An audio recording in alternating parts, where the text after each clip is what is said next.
Got the roots, he let the beats build, bitch. And we never switch. Even if I'm rich, I'll be broke like I'm Mitch. Niggas talking down, but that's headed in the wrong direction. But I knock that shit out like the boxing section. Cause they can't touch what they can't see. All I gotta do is be the same me. All I gotta do is keep it cheap. Always be the same me. While I'm solid, boy, they can't change me. No.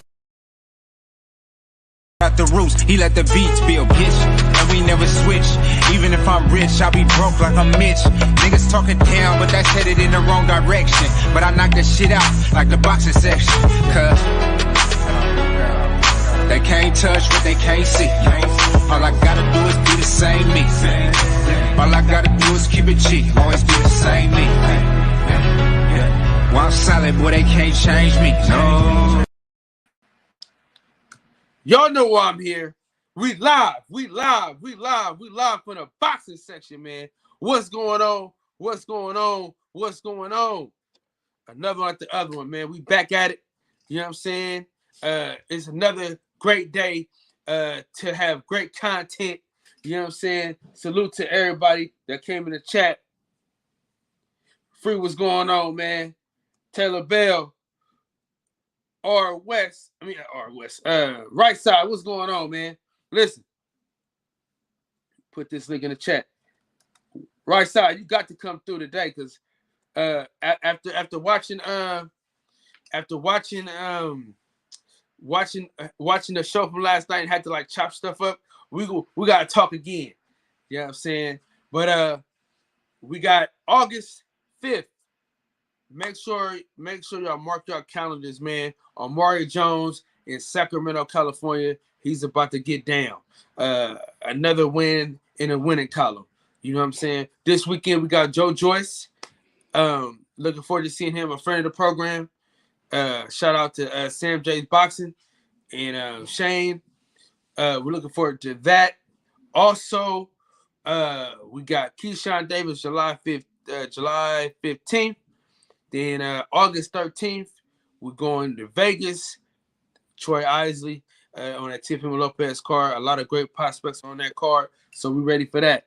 Without further ado, it ain't your side. It ain't they side. It's the right side, goddammit. All right, what's going on, baby? Hey, I appreciate that, Kyle. You know we rocking on the right side, bro. We always rocking on the right side. Hey, listen.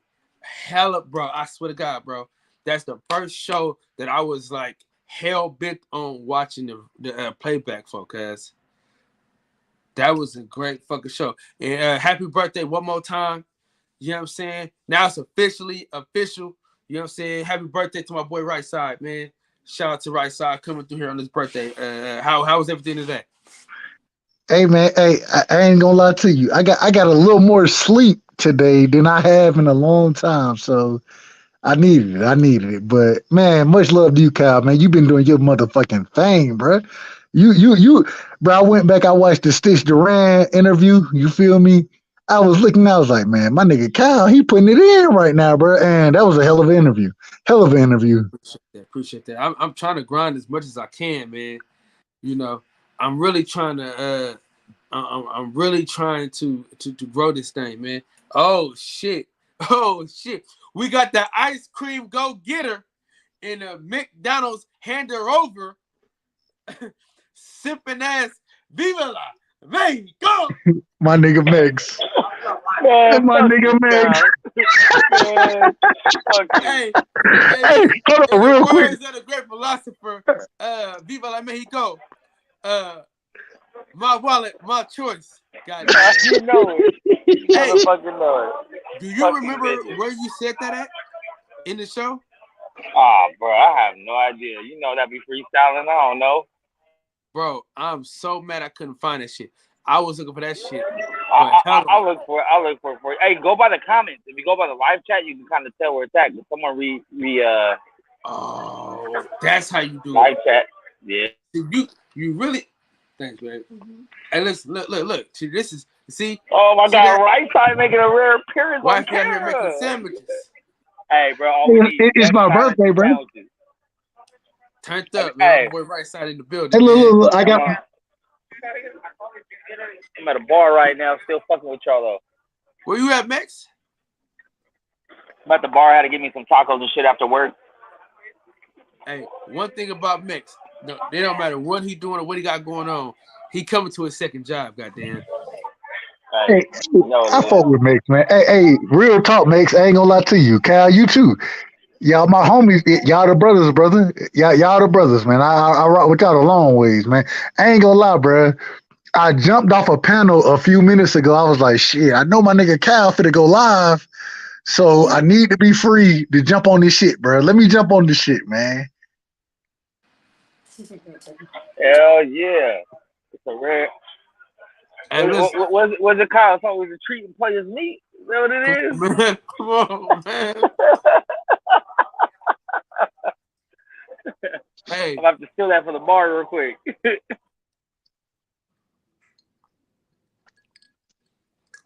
what you drinking on, Max? What you got? What you Oh, got? you know that's an incredible Hulk right there. Oh shit, Don. Hey, you better than me. You know You what it better is. than me. Max is stuck in the hypey movement, bro. My go-to, bro. So it's the only mixed drink I drink. Shit. Let me get like 4. I'm gonna share them bitches. Now go ahead and catch up with you now. But I know where's everybody else though. I mean, we got 18 people in here. Shit, you know what I mean? Kyle, what we doing tonight, bro? What we doing tonight? What's the topic tonight, bro? Man, this is, I ain't gonna lie.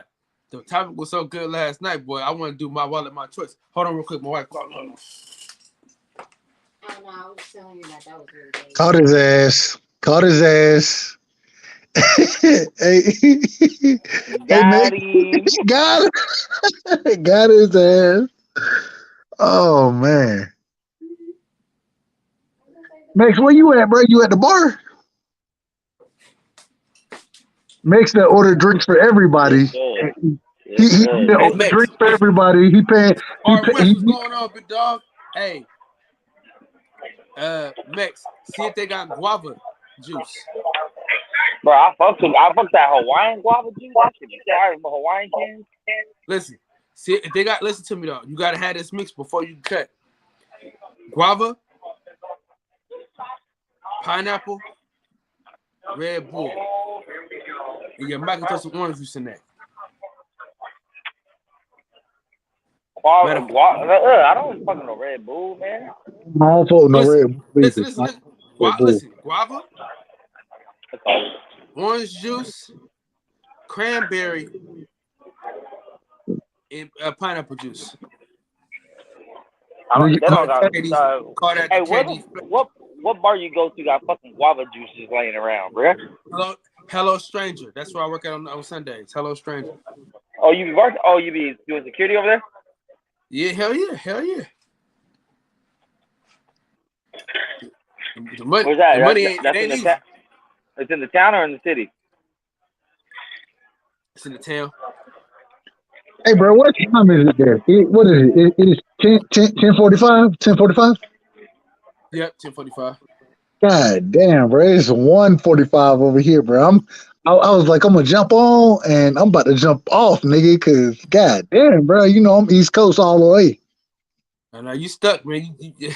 When it's up, it's stuck, man. Hey, RS, that's why I only drink them once a week. I can't even drink one on Sunday. I drink Red Bull once a week, boy. I can't do. I'm too scared.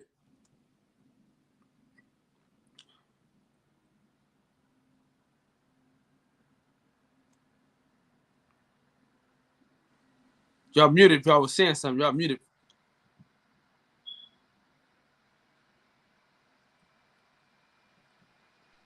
What we got tonight, Cal? What we got tonight, bro?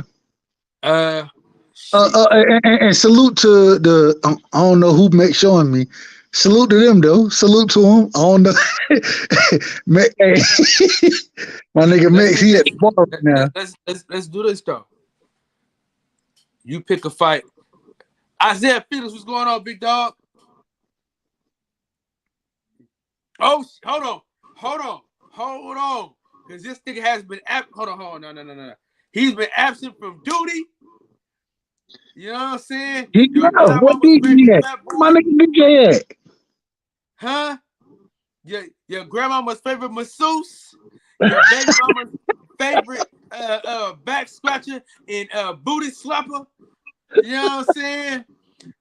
Shout out to my dog. You know what I'm saying? He gonna bite your girl on the neck, leave her with a hickey or two. You know what I'm saying? He gonna make it do what it do. Hey, Cal. You know what I'm talking about? The sex Where symbol. you from? The Where you sex from, Cal? icon. The overweight lover. Big Cal, sexy Cal. himself. Hey, Cal, DJ where you from? Cal, where you from? Alabama. The Alabama Slammer. Hey, hold on. So I gotta talk to DJ real quick for a quick second, bro. Quick second. My brother DJ, salute to you, brother. What's going on, bro? What's up, everybody? Great show last night, DJ. Let me change my shit. Hold on. Let me change my shit. I ain't missed shit. I heard everything. Hey, DJ, you can hear me, bro? I can hear you. Can you hear me? Yeah, you good. So dead ass story right here. You know what I'm saying? So my son, you feel me? My old lady, well, my son's old lady. Let me rephrase that. My baby mama. I guess it's my baby mama now. So she from Alabama, right? Guess what part of Alabama she from? What? Enterprise, Alabama, bro. And country girl. They going down and they gonna surprise her grandmother this weekend. So I gotta meet. You know what I'm saying? My previous. He's still my brother.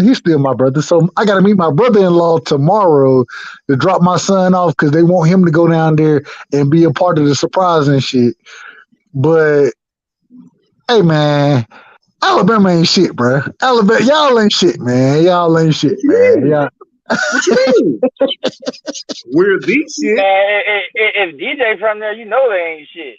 Hey, you know that shit. It ain't shit, man. It ain't shit going on in Alabama, bro. It ain't shit going on in Alabama. There ain't shit going on in Georgia outside Atlanta. I ain't disagreeing. I'm not disagreeing with none of that. It's the same shit, motherfucker. I've been to Macon. I've been to Macon. I've been to Augusta. Hey, DJ, I'm pretty sure, bro. When we meet up, bro, it's gonna be a lot of love because we rock kind of the same way, bro. I'm pretty sure of that. Hell yeah. But what's going on, man? I know y'all want to get into the. Now, hold on. I got one last question. Because I don't want to talk UFC tonight because you know that shit way better than I do. My boy fighting this weekend. This weekend for that shit. I don't give a damn. Boxing ain't hitting no shit this weekend. It's all about the UFC. This is the biggest card of the year, and it's stacked from top to bottom, man. Y'all ain't doing shit else. Tune in. It's a motherfucking. Max Holloway. Oh, my brother Israel Asanya, the nigga fighting this weekend. Am I right or wrong about that? Absolutely. Yes, right.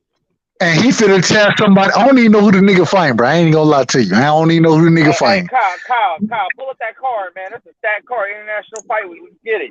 That is a stacked card this weekend, bro. The guy he's fighting, his name is Jared, the Killer Gorilla Cannoneer. He's actually moved down 2 weight classes. He started out at heavyweight. Now he's fighting at 185, and he brought his power down from heavyweight, man. He finna get his ass beat the fuck up by Israel Asanya, bro. He finna get his ass beat up, bro. That may be true. Hey, until I see takedown, man, fuck the takedown, bro. Well, and if he get he ain't gonna get the takedown. Well, he gonna get he may get a couple takedowns. I ain't gonna say that.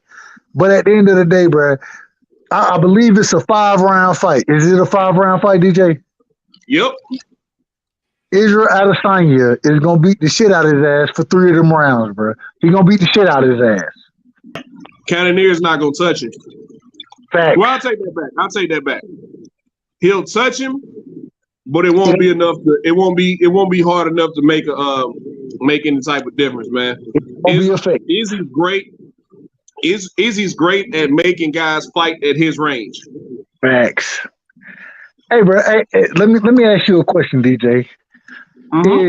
And one thing I like to say, I try my best to compare boxing and the UFC. I'm not nearly as I don't know the UFC the way I know boxing, but I do know that, like you said, range is a big part of the sport. I look at Izzy kind of how I look at Devin Haney, bro. I look at them. I think they both pretty close as far as being able to keep the range, being able to strike and not get hit. And one of the things I love about Izzy is the nigga, he don't get hit like that, bro. He don't get hit like that. It's not that he doesn't get hit, because he does get hit.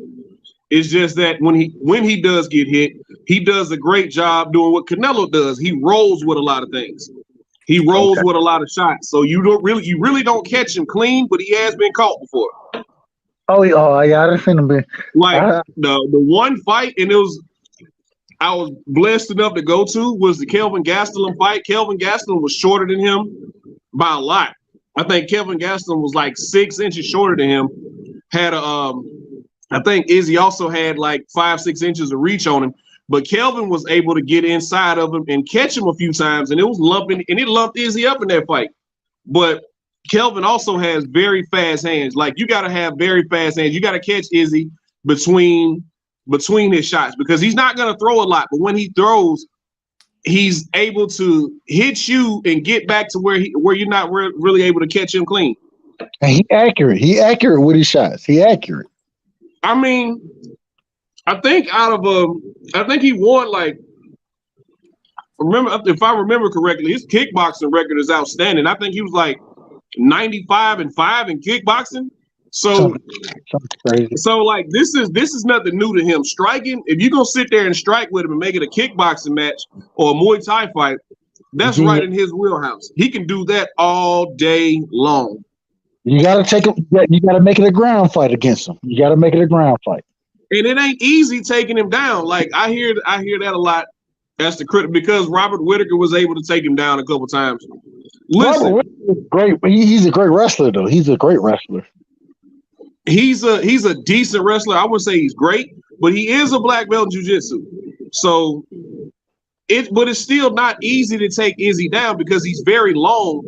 And once you get inside, get close enough to even try to take him down, he's good at turning and switching and creating scrambles and getting back to his feet.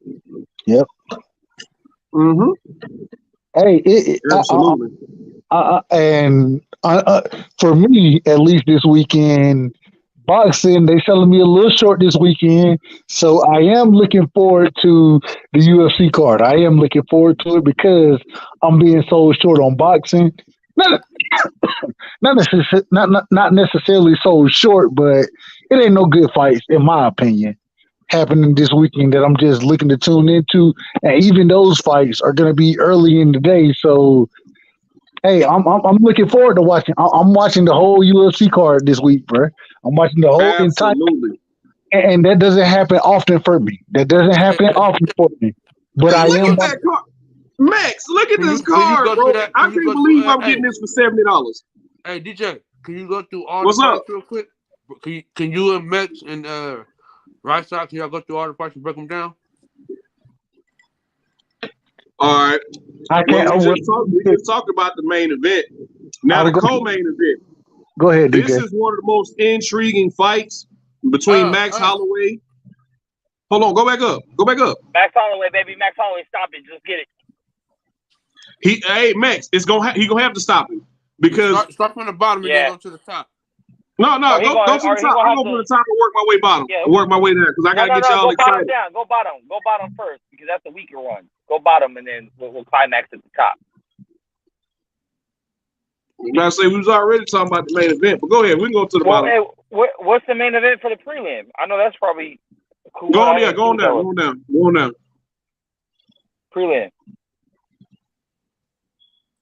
Now y'all go up top and then go over right to the right. Why did this fight get canceled? Lauren Murphy got injured. She had an injury.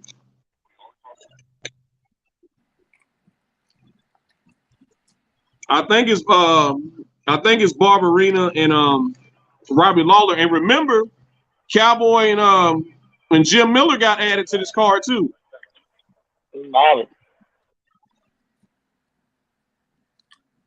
What do we think about this bantamweight Hey, fight? hey, y'all. Hey, believe it or not, there's a human being back there. He's just black as fuck. You can't. Oh, there he is. You gotta put some light on him. What's up? What's up? Hey, we Well, all got man. that one dark ass homie you don't see at night. That's him. Next. That Pedro Hey, Munoz and Sean O'Malley fight. Hey, I'm DJ, gonna they say play this. hide and go seek. They didn't find that nigga until he was grown. I'm gonna say this about Pedro Munoz and Sean O'Malley. This is gonna tell us a lot about Sean O'Malley. This is gonna tell us whether he belongs with the cream of the crop, or is he just gonna be another overhyped fighter. Pedro Munoz has dogs in his hands, and he has world-class jiu-jitsu. So he can really dictate wherever this fight goes. We're gonna see how good Sean O'Malley's takedown defense is, as well as how good his jiu-jitsu is once he's on the ground. But Sean O'Malley is a freak of nature, man, because he's 5'10", 5'11", fighting at 135 pounds. With crazy power, crazy length. Nobody besides Marlon Vera, who leg kicked him and injured his leg, was able to beat him. Who's really been able to get inside his range and really just beat him up. Now he got touched up in that fight that he fought against that one guy. I can't remember his name. The late replacement, the guy with the green hair. He was touching him up a lot. But Pedro Munoz is gonna bang with him. Even though he's very technically sound, his Muay Thai is very tight. He's gonna show us who Sean O'Malley really is. I'm really looking forward to this fight. This is a big step up in competition for Sean O'Malley. Man, take that ugly ass shit off, man. You had to come over here with that bullshit. Hey, do you think he ready? We gonna damn sure find out. Whoa, wait a minute. Don't start capping, bro. Hey, it's right side's birthday. He can do what he wants today, man. It's his birthday. He can do whatever he wants. Man, we whooped y'all motherfucking ass. Don't start the cap, DJ. Don't start the cap, y'all man. beat us one time in 15 years. That's What? all I And y'all won't shut the fuck up about that. Who Y'all won done last? won one whole game in 15 years, and all of a sudden we can't get y'all to shut the fuck up. Who won last, nigga? Who won last? You right. Hey, Hey, stand up. Right side said, I've been waiting you know what? I'm not even right side. I'm gonna tell you how true. Listen, I'm gonna tell you how true of a football fan I am. Right? I'm not even gonna do what a lot of these other Bama fans did and bring up the fact that we didn't have Mechie or Jameson Williams. I'm not even gonna bring that up. Y'all won. Nigga, what are we talking? They're a part of the game. Y'all won. Congratulations. Enjoy that. It'll be another 40 years before you win one. We gonna kick y'all ass again this year, bro. We gonna kick y'all ass again. Sound good. Hey. Make it understood. You're gonna have to show me. Anyway. Hey, when the fight, I said the fight, goddamn, that's how you know I love. When the shit happened, bro, I'm gonna be looking for your ass, nigga. I'm gonna be looking. Matter of fact, I just see your comment. R. West. Hey, fuck that R. West. We'll jump his ass. Them bitches hurt too. Them bitches hurt.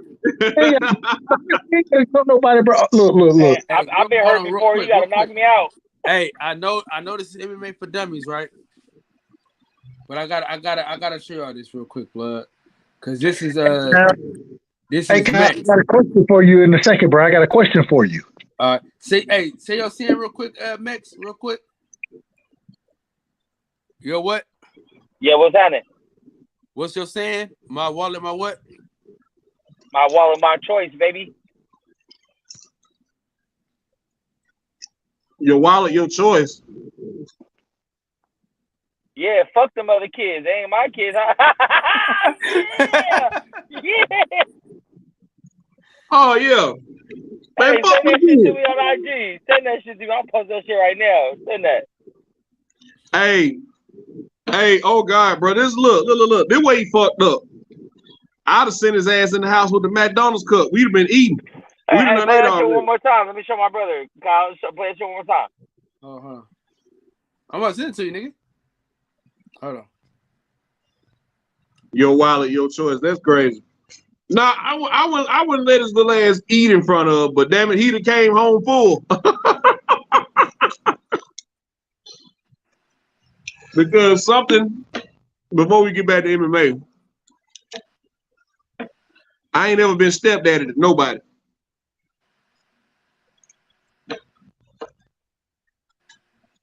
Yeah, fuck these other kids. I get you ice cream, but I ain't feeding you every day. No, I ain't feeding you every day. I'd have fed the little son bitches. Nah, man. But at the end of the day, right? It ain't the kids' fault that they mama ain't shit. You know what I mean? But you're not about to shame me. Hey, no gang signs, sir. This is a family show. Gang signs out the window, yeah, bitch. This is a family show. No gang signs. None of that stuff. Oh, hey, after Southpaw, this is not a family show. I don't know what you talking about. Here he goes. We shall not speak it. Listen, man. Southpaw has apologized to the community. Man, fuck him. Sorry for what he's fuck done. him and that apology. Oh, fuck him and that apology. Community, where that at? It's on video? Fuck him and that apology. How you gonna apologize for saying fuck my dead grandma, bro? Come on, bro. Yeah, you gotta do that too. And I ain't even gonna lie to you. And DJ Megs, hold on, real quick. I don't think I'm that disrespectful. I don't get that disrespectful.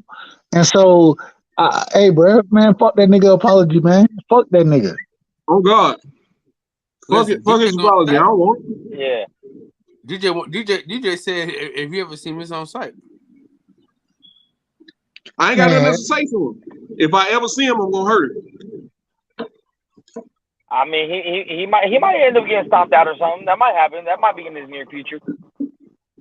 No, stomping him out is too quick. Stomping him out and knocking him out is too quick. I'm gonna prolong that ass whooping. Nigga, we ain't boxing, nigga. We not boxing. Nope, not. Hey, we talk about the kids. Ain't no boxing. I never said something about your kid, though, huh? I had already went to sleep or something, or what? Wait. He said I think you done already went to sleep.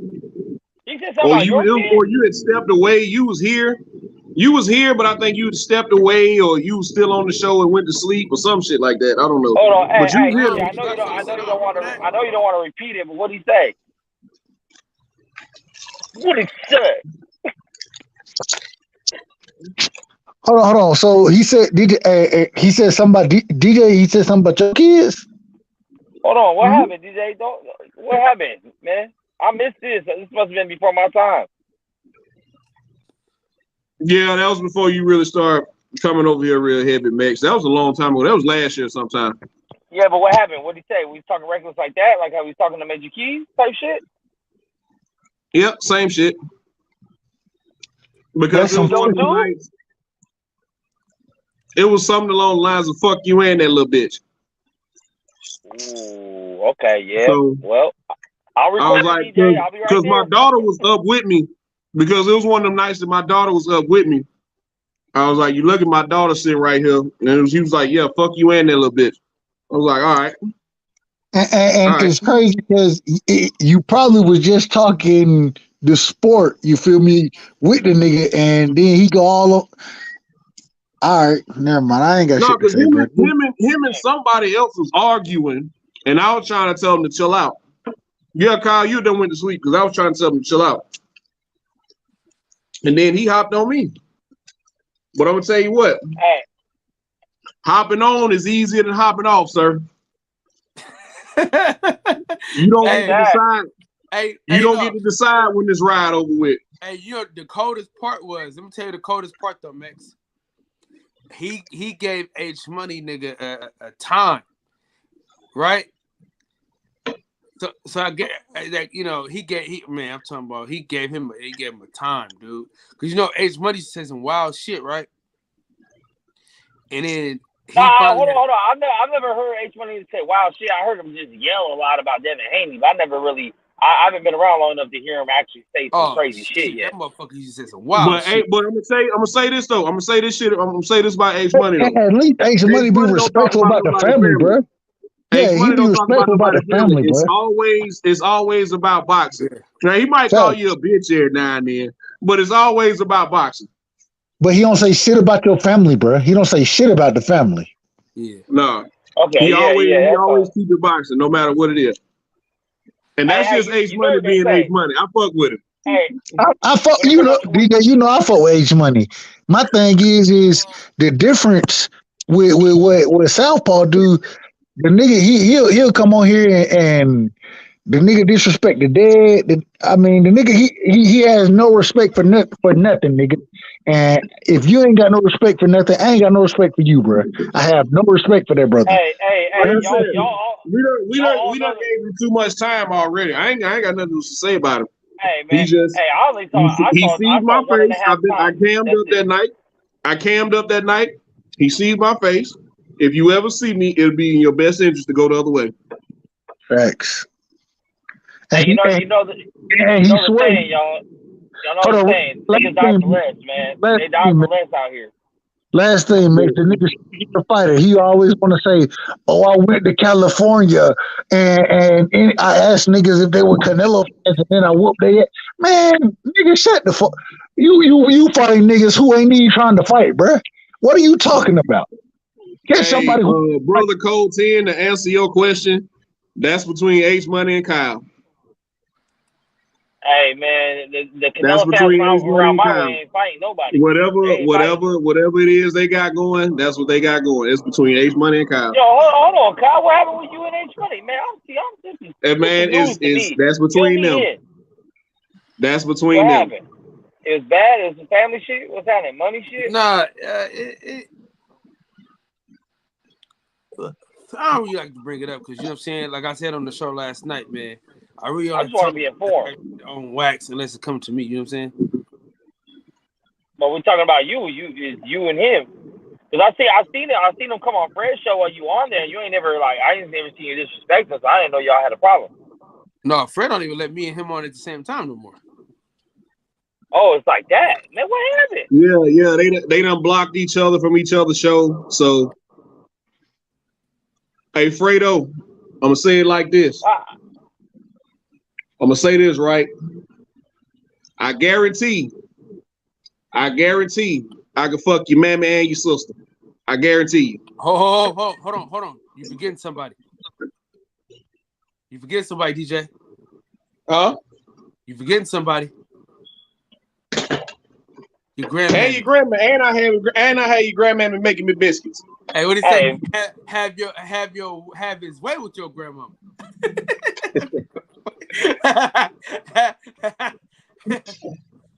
Yeah, Brother Cole. That like I said, man, that's between them. I fuck with both of them. I'm cool with both of them. So I never got in between them, but that's between them. Oh, he said something about your grandma. What are you talking about, man? Well, I'm asking what did H Money y'all said the grandma shit. He said that about your grandma. Bro, it's not no real beef for real, for real. You know what I'm saying? Obviously it is if y'all ain't blocked from each other. At the end of the day, H Money, I ain't gonna lie, I rock with H. The nigga, he'll get on, he'll say some wild shit, he'll yell and scream. But at the end of the day, the nigga keep it boxing, he ain't attacking you. But here's my thing. Kyle's my guy, right? H Money, I've seen him. So if it's some real shit, I'm rocking with my boy, bro. Like that's how we rock. So but Kyle, beef like that. Some real disrespectful shit about your family and some shit. I ain't rocking with that shit. No. It wasn't. No, it was. I'm telling you, it ain't no real beef, man. I got love for the dude. We broke bread. I don't say. Listen, any nigga I break bread with, I don't be out talking shit about the nigga and all that. I ain't got nothing to say about the nigga. You know what I'm saying? We just don't rock. Nah, I was trying to make sure it wasn't on a Southpaw level. Because you said some shit like that, I ain't rocking with him either. Because I don't respect men like that. So that's all I'm saying. Nah. Okay, then we good then. All right, that's between you and him then. Shit's good. Yeah, I'm just trying to know if we ever end up in a fight. like I'm not in the business of telling niggas who to kick it with, who not to kick it with. That ain't really how I move. I understand that and I respect that, but I'm saying I fucked with you. So if somebody was to disrespect one of your kids, your grandma, your wife, or some shit, then I can't rock with a man. That's all I'm saying. Okay, so otherwise, then it's good. Then it's between y'all. Some other shit, bro. That's why. I mean, he be on some other shit. Like the majority of niggas who get on here talking boxing, bro, like boxing, MMA, whatever we talking. Niggas ain't no way makes I would ever disrespect your family. You feel me? DJ, same thing. I know. That ain't how we rock, bro. Like we can disagree and we can argue about this shit, but at the end of the day, it's all love. With Southpaw, bro, that shit becomes something totally different. H Money is the same. The problem with H is the nigga just like to yell too much. It is what it is. Hey, I'm just saying this. If I happened to be on a panel like that night and he was talking to me like that, Kyle would have had to make a choice. That's all I'm saying. It's an ultimatum. It's him or me, bro. Like, cause, and then when I say if we ever see each other, like, it is what it is, bro. Like, you know. Yeah, like I mean, like I said, I ain't got nothing else to say to him. I don't bring his name up. None of that. It's just if I ever see you. And that was my point that night. I'm not sending threats. I'm not sending threats. None of that shit. No. If I see you. But the shit is on site, bro. It's on site. There will not be one video of me in a threatening manner or making a verbal threat toward any man. Like, it's just, hey, if we ever happen on the face of this earth to end up in the same place, same time, good luck. And it's just the way I operate, right? The way I operate and the guys around me who close to me, the way we operate is just, if you don't have my number, we don't have a real issue. We just have a misunderstanding. Nah, if you can't pick the phone up, and call me, no. We gotta see the misunderstanding between me and old buddy is it's guys out here who will really. He don't understand that there's guys out here who will really hurt you for talking the way you talk. I don't know how the guys that you around now operate, but there's guys out here that will really reach out and touch you. Like if I really wanted to, I could go to Chicago. Like my family's in my wife's family's in Illinois. It's just a hop and a skip away from Chicago. So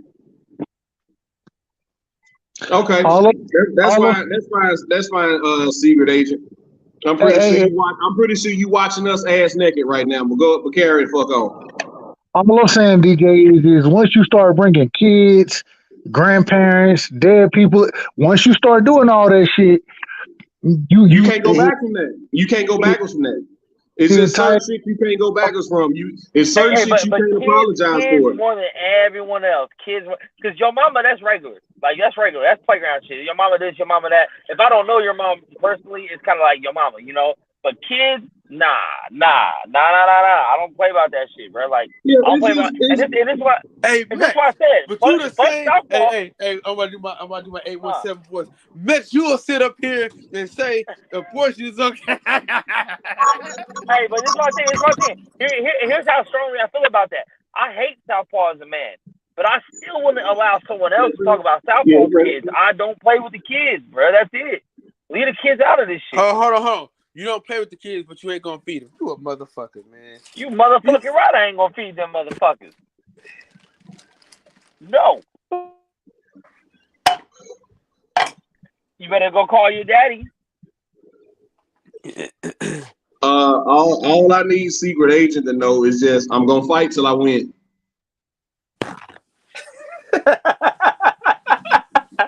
You goddamn right. I'm gonna fight till I win. Hey, like Scarface said, you gonna have to fight me every time you see me, bro. Every time you don't want to fight me no more. It ain't gonna be none of that. I'm gonna fight till I win, cause ain't nobody. If something my uncle told me, right? Don't fall for them wolf tickets, cause if a man wants you bad enough, he'll come get you. And I'm gonna fight till I win. Police gonna come get us. We fight when we get in jail. Hey, when it comes to Southpaw, I'm gonna help you till you win. I'm gonna fight till I win, dog. Hey, even my little big brother said we all jumping him. Hey, this motherfucker like 6'2". You like know what's crazy 350. about that, man? I'm teaching my nephews that right now. One of my nephews is getting picked on the bus, and the other one just sitting there looking. I like, I ought to whoop your ass. Why you ain't helping? Don't let nobody talk crazy to your brother. You better let them know. Y'all better let them know early. You fight one, you finna fight both of us. Ain't no fair one out here. See, it wasn't a lot of games where I grew up at, right? I mean, you had your guys claiming these sets or whatever, but it wasn't a lot of games. It was families. You understand? You had the Swinks, you had the Mosleys, you had the Cunninghams. You had but it was 17 of them motherfuckers, right? And you knew if 9 of them were there, you finna have to fight all 9 of them. So it wasn't necessarily games that you had to worry about. It was fucking with the wrong family. Hey, that's a fact. And I ain't had no cousins like that, blood. All my cousins, we spread apart and shit. Yo, I got this motherfucker right here. It's my bodyguard, so we good. Yeah, the little one, the biggest one. Hey, y'all niggas, you look like a Mexican version of him, cuz. Bro, we don't look nothing alike. Cinto, the dirty deacon. Dirty Deke. What it do? What's up to all my brothers on the panel, all my brothers and sisters in the chat? Just not getting that late start, but it's all good. I'm gonna fall back and listen to the chatter. Yes, sir. But yeah, man. Back, I digress. Get back to this card, this amazing card Saturday. Let me go. Hold on. We pull it up real quick. We have the taco truck. Hey, you know if there's prostitutes around, you know it's a good taco truck. That's all I gotta say. You know that. Makes you a wild boy. See, that's one thing I wish we had more of, Max. That's one thing I wish we had more of. I wish we had more food trucks around here. Hey, I New thought York you was were gonna say fucking. prostitute. Hey, I ain't gonna lie. New York pizza, I thought it was gonna be overrated, but it was hella fucking good, guy. That New York pizza was good as Y'all shit. say what's up to my trainee. What's up? What's up, player? What's up? What's up, gang? Subscribe to the boxing section. What? You gotta subscribe to the boxing section.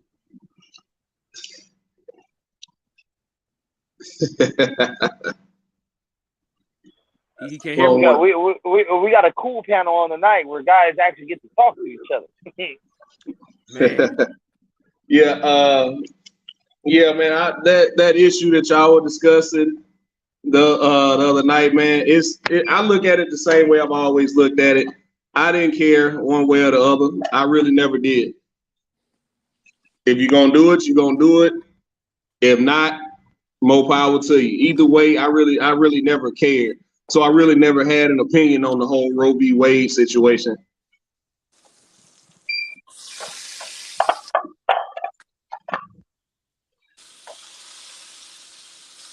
It says already in. Yeah.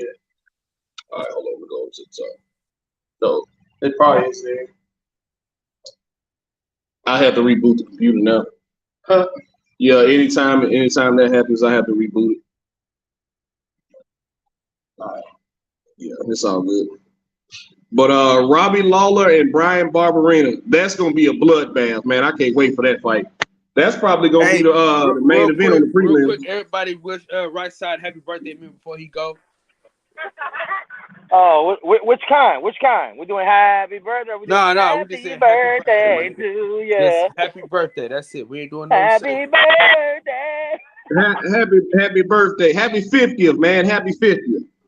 Hey man, I just turned 24. I mean, I just turned 34, bro. I turned 34, so it's all good.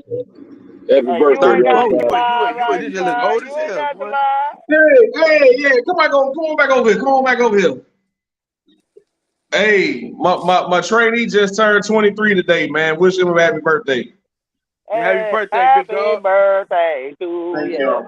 Yeah. Happy birthday, trainee. Hopefully you don't get fired before you get finished. No, man, he's doing good. He ain't like the last guy. Yeah, Hey, DJ you talking was about out that? there, Hey, You man. almost blew up your whole hey, goddamn job. have fun. Yeah, Have Harold. fun. Be safe. Wrap it Yeah. up. So, man. Wrap it up, B. Wrap Dude, it I really up. want to find what episode that was, bro. I think we're gonna have to pay Mex to go through all the shows, bro. Man, that was What? so long ago. Bro, that was so long ago, man. I don't What even. show? What you talking about?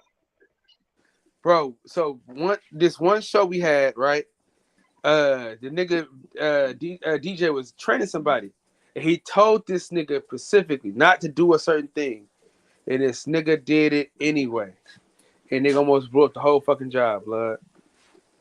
You could hear it go boom, like a big ass boom. Nigga, everybody was like, man, what the hell? Boom goes the dynamite. And That's then because DJ's a horrible trainer. they heard me cussing him out and everything. I thought I muted the mic. Man, what the hell you doing? Let's just say that guy Hella never funny, did come back to dog. work. I think yeah, Cento was on the panel that night. I think it was Cento, Best Pugilist. I think Reggie was in here. I think DB was in here. It was the originals, for sure.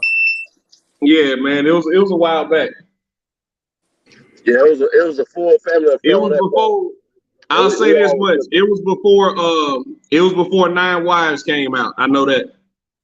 God damn, here you go. Here this stuff. And that's all I'm saying, Kyle. That's all I'm saying. Yeah, man. I That's how long ago it was. Hey, that was the Rockefeller. That's what split up. That's what split up Rockefeller, blood. Huh? So that's what split up Rockefeller, man. I mean, well, you know, at the end of the day, like I feel like I ain't got no problem with none of them guys. Like at the end of the day, they all grown men and they know where each other stand. And so, you know, I stay out of that. I ain't got, like I said, I ain't got no problem with none of them. I'm cool with all of them still. Me too. Sure. Yeah, man. So, but like I was saying, they all grown men. They can choose to live and move how they want to move, man. I ain't got nothing against none of them. Yeah, man. I got nothing but love for them niggas, man. Who else is on this card? I wish that shit was the way it used to be, though. I ain't gonna lie, because you know the brotherhood was something different. You know what I'm saying? Yeah. And it's like it seemed like you gotta. It's like they want you to be the Bloods and the Crips. Like they make you like you gotta make a choice. Like you know what I'm saying? Like you can't be neutral out in these streets. It's just, you know, for those of y'all who don't know, you know, Fred made a movie called 9 Wives, and you know, if you follow Fred's show, you know what it's about. And our good brother DB, being a devout Muslim and a dedicated member to the Nation of Islam, he took offense to it, and so you know that it is what it is. So. Hey, I think one of our good brothers, Brandon Washington. I don't think DB had as much offense to the movie as he had to how he felt like his brothers were being disrespected. I think that had more to do with that. Yeah. I mean, that, you know, that's pretty much what I'm saying. It's like he felt it was disrespectful, and you know, different people. I mean, people take, you know, disrespect different ways. And you know, he wasn't going for it, and you know, more power to him, man. Got to restart. But yeah, for all of you guys that don't, ladies that don't know, DB is a beloved family member of this third shift crew that we formed together to be as a family. He's highly regarded. We love him as a brother still. It don't change nothing. He know when he come in here, he's gonna be well respected, well received, and we always look forward to when he graces us with his presence. So you know, that's their situation, and we still love each brother, the same as we did before. Hey So man, hey, real quick question. R West, it's a reason why we not answering that. Because we're not getting into that. DJ, those guys felt the way they felt. I never watch it, so I couldn't tell you. If I watch it, I give you an honest answer. But hey DJ, was it what? I done heard that Nine Wives was an infomercial, bro. Was it an infomercial? That's all I'm asking. I'm jumping back off. Was it an infomercial, bro? What the hell you mean? Like I said, the guys who watched it, and if you know what it's about, either you agreed or you disagreed, or you just thought it was great cinema, or you just thought it was great theater. But it was just one of them things where it was very divisive, and and I hated that because it broke up a lot of the camaraderie that we had across these platforms, or across this platform, across these shows that we all do. But like I said, we still love and respect everybody who was on both sides of it. DJ, so, why these motherfuckers so fucking sensitive over people's opinions though? Why should something like that even break anyone up? I mean, because that's just I mean, you can say whatever you want to say. That doesn't necessarily mean somebody's being sensitive. I just, you can say whatever you want to say. I just don't have to go for it. You know what I mean? I don't have to agree with your point of view. A part of that situation has to do with religious beliefs, exactly. The big part of it. The big part of it was that's really disrespecting somebody's religion. Of many men. And something like that is very sensitive to a lot of people. I don't think it needs to be touched by us at this point. It is what it is. That thing fell apart, unfortunately.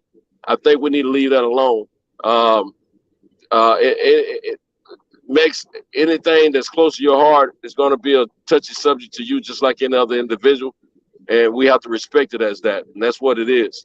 So let's just leave that topic alone, fellas, about as far as the inquisitive questions about what happened. If you didn't get in on it, it's just something you're gonna have to be missed out on.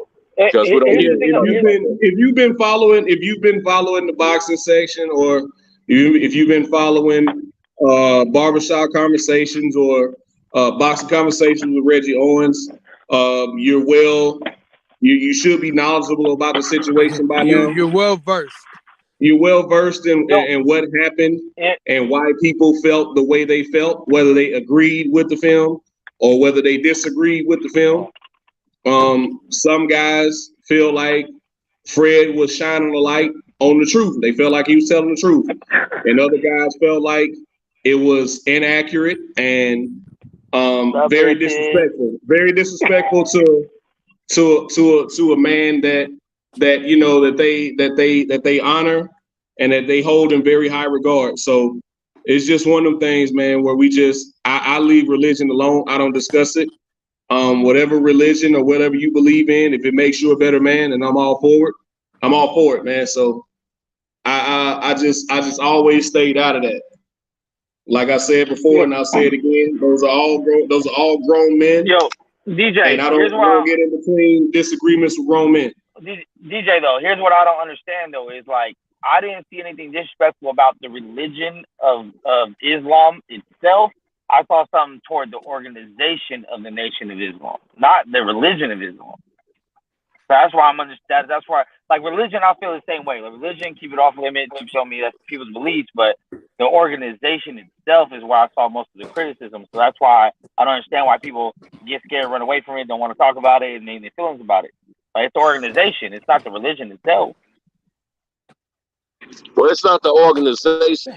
It's the organization, but it is also near and dear a lot of men and women's hearts. Just like anything else that's near and dear to a person's heart. That's the leader. That's the leader of your church, bro. You know what I'm saying? So if somebody came in here and said they don't believe in God, and you happen to be Christian or Catholic or some shit, would you take it just offensively? But you're not taking the stab at him, though. You're not taking the jab at him. We need. That's a subject we really don't need. Let me tell you, there's a lot of active members that are still live and active in this YouTube space, and it's near and dear to their heart. I respect those brothers, and I would ask the rest of you to respect their views and their beliefs and their understanding of what they're following, because see, for one thing, regardless of how we look at the Nation of Islam, the Nation of Islam has changed a lot of lives that I know of personally myself.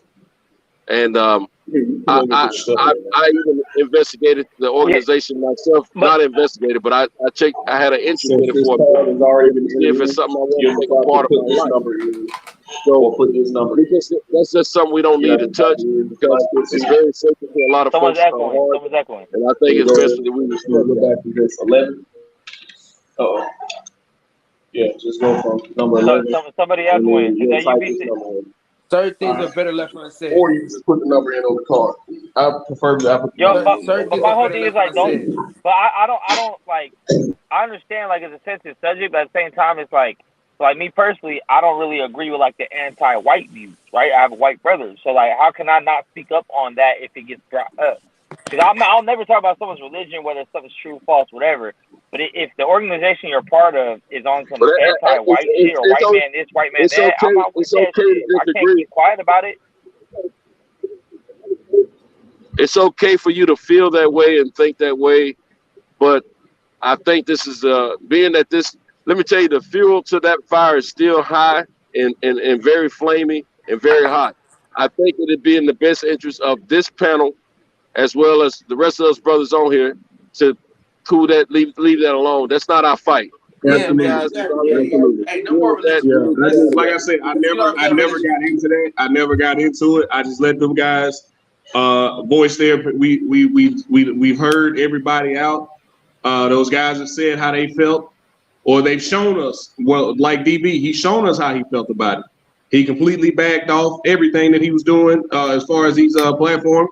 Every now and then he'll come up and holler at us. I'm pretty sure he's probably listening now. My guy Brandon Washington, my brother Brandon Washington, he's let us know how he felt.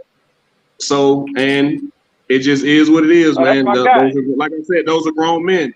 Those are grown men, and I'm not here to tell them how they should feel or how they or they, you know, or anything like that. They felt how they felt and they took it how they took it, and it just is what it is, man. So I stayed out of it.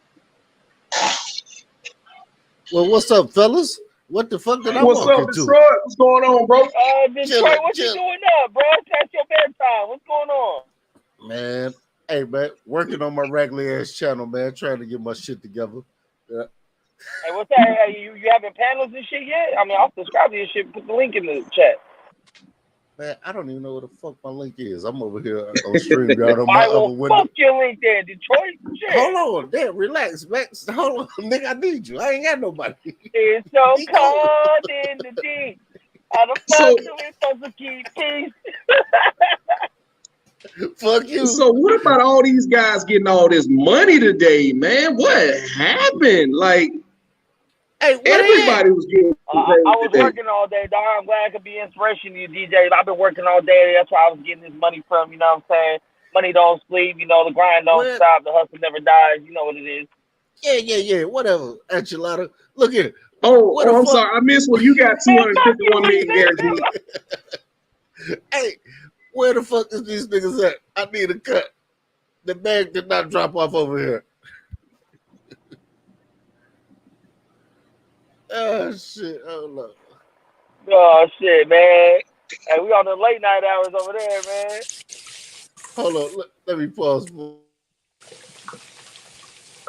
Hey, what's up? So we all going to that Spence and Buzz fight or what, man? I don't want to be out there by myself. The stop on might try to molest me. I need them to go ahead and announce it so I can go ahead and holler at my travel agent, man. Set up everything. Expensive ass travel agent. Hey man, it's a beautiful thing. Hey man, you got it. Money, man. You got it. Nah, I might just watch it in the bar on the street, but I'll be in Vegas. One way, if I can't get a ticket, I'll be in Vegas at least. Yeah. My brother said we're gonna wait outside for Southpaw. I know it's one thing Kyle ain't worried about is some damn money. Somebody she expensive. She worth it though. Yeah. Hey, Kyle be balling low key. He be like low key balling, like you know You know what what I I'm mean? saying? I ain't gonna say he be ball. I ain't gonna put him out there like that. I ain't gonna put him out there like that. I ain't trying to get my I brother feel you like robbed. that. Hey, fucking Kyle got a grill somewhere in his house. I know he got a grill. He's just waiting to bust that bitch out I too. saw it. Hey man, if they can rob me through the internet, they cold blooded, man. But when I see the chain, I knew things had changed. You know what I'm talking about? You hear me, DJ? Right. When I see the motherfucking chain, I knew things had changed. Oh shit, y'all! There's Hey, two listen. police officers right here, and I'm in the car with a black man. Pray for me. Hey, listen. I'm about to make sure I mute my mic tonight, guys. I'm gonna holler at y'all in a minute. You freaky Please, motherfucker. please. This guy. Good Yo, night, freak brother. ball. Kyle, freak ball. Hey Kyle, before you go, take that off the screen. Take it off the screen. Now I'm about Hold up. to. Be I right. ain't going to sleep right now. I'm just talking shit. I'm just saying, but take it off. Go ahead and take it off the screen though. No, I am. Okay. Yeah, man. But I missed the big debate last night, man. I had to listen to the playback of everything, and man, that was a wild show. Yo, we've been having Oh some man, wild y'all shows this right. past week, man.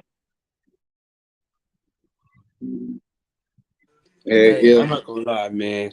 Desi might be one of the best co-hosts, female co-hosts you can have, man. She be. Yeah, I was talking to her on IG earlier today. I was like, yo, you held it down last night.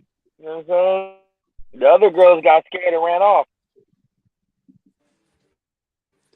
That one girl said, y'all misogynistic. That's why I hardly come on here. Like, just because I called the bitch a bitch, the bitch is a bitch. Dude, but how was you misogynistic? Like, at least not me, because I was talking about both of them. But the guy wasn't a bitch. The bitch was a bitch. The bitch threw the fucking food in the street. That's a bitch ass move. So the bitch is a bitch. I'm tired of all this women protecting women shit where you don't even want to call a bitch a bitch. Like the bitch is a bitch. Sometimes your mama a bitch. Sometimes your sister a bitch. Sometimes your cousin, she a bitch. Don't let your emotional attachment determine if the bitch is a bitch or not. We know she a bitch. The rest of the world knows she a bitch, so we gonna call her a bitch. And the bitch ain't gonna get away from being called a bitch. At least not by me. That's for y'all to figure out. But that bitch is a bitch in my book, so she's a bitch. I refer to her as a bitch.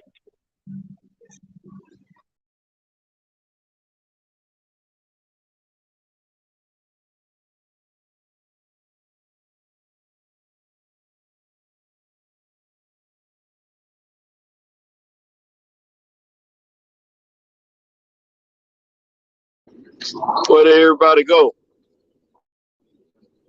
My bad, man. I'm getting out the car myself. I don't know what happened. Oh man, did I offend everybody again with the bitch talk? Damn. Motherfucker try to distance himself from me. He said, I wasn't on the panel when he said that. Say it again. I said, look, that motherfucker's trying to distance himself from me. Like I wasn't on the panel when Meg called her a bitch. I left. Fuck you. I don't give a fuck. Fuck you, bitch. That's how I feel about it. Write it down, take a picture. I don't give a fuck. Did Cal go to bed for the night? Kyle went to go get his hump on real quick. You know what I'm saying? You know how Kyle do. He's trying to make another one to add to his legacy. You know what I'm saying? But I just put us to my brother's house. We about to watch this movie. For anyone in the chat, for anyone on the panel, if y'all want to see a crazy movie, it's called The Sadness. Look up the trailer. It's called The Sadness. This is all about killing and guts and gore. And in the first 15 minutes, some zombie rips out a bitch's eyeball and fucks it. So I'm just telling you, this type of movie is on. So y'all gonna watch some shit. I'm about to watch some shit right now. Y'all still on the panel in a couple hours. I'll hit y'all up, man. And like since Kyle didn't sign off, you know, in the great words of the great philosopher Lil E, you know, it's always a treat and players meet. Thank you for breaking bread with me tonight. And I holler at y'all a little bit. Word. What's up with it? All right.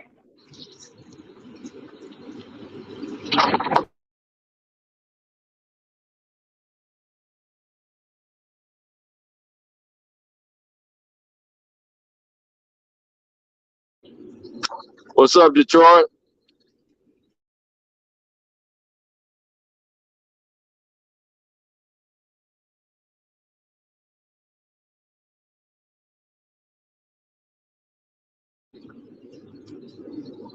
DJ, you gonna be holding it down tonight? Yeah, I'm here, man. I got y'all. I'm gonna be listening. Even if I ain't on the panel, I'll be listening. I'll be here to hold it down, man. All right, I'll be on and off the mute button because I got a lot of background noise. Yeah, you good so far. Let me see. Where did Mex go? Mex left that quick? I think Mex said something about watching the movie. He said he's gonna try to come back later. Okay. Absolutely. Yeah, I know we got if y'all ain't doing that, man, check out that MMA card this weekend. Check out that UFC your boy card. fighting this weekend. What I was about to talk about. I saw a little clip on Instagram. Him and old boy going back and forth with each other, talking smack to each other. What do you think about that fight, Alexander? How you say his name? Adesanya. Yeah, that was him and Cannonier. That's gonna be a good fight, man. I think Israel will win the fight, but Cannonier does have the power to knock him out. Like I said, Cannonier is coming down from heavyweight. He started his career at heavyweight, then he moved down to light heavyweight. Now he's down in middleweight, making some noise. So yeah, that'll be a good fight, man. He's a very good striker. Has a decent ground game. He actually TKO'd Derek Brunson in his last fight with elbows. So, I mean, he's a tough test, man. He's been right there for a long time in that middleweight division. He would just always get to the number one contender fight and lose. So he's had to build himself back up a couple of times to get back to this title shot. So he's not gonna come in there for a t-shirt. He's coming in there to win. And I hope Izzy is as focused as he says he is, because if not, he may very well lose tomorrow night. I mean, not tomorrow night, but well, shit, it is Friday. Tomorrow night. Alexander. I thought he was coming down from a higher weight division. I knew he looked familiar. I didn't know his name, but I was familiar with his face though. But yeah, so that is the same kid I was thinking. Yeah, it's gonna be a tough fight. What about the kid? I think he's fighting. I think the kid from Hawaii, Holloway or whatever. I think he's fighting. And Max Holloway. This is the third time that him and Alexander Volkanovski are fighting. Those first two fights are two of the most controversial decisions in the history of the sport, because in a lot of people's eyes, the only reason this fight is happening the third time is because in a lot of people's eyes, Max Holloway has beaten him twice and just didn't get the nod on the judges' scorecards. Both times he lost by split decision. You know what I mean? So especially in that second fight, that first fight could have went either way, but that second fight, Max actually dropped him twice in the first 3 rounds and clearly was the better striker. Now, Volkanovski didn't come on until, I say, midway through the 4th round. He won the 4th and the 5th round, but by that time, Max Holloway had already won the first 3 rounds, in my opinion. I think, in my opinion, Max has beaten him twice already and just didn't get the nod. But it is what it is, man. We're going to run it back.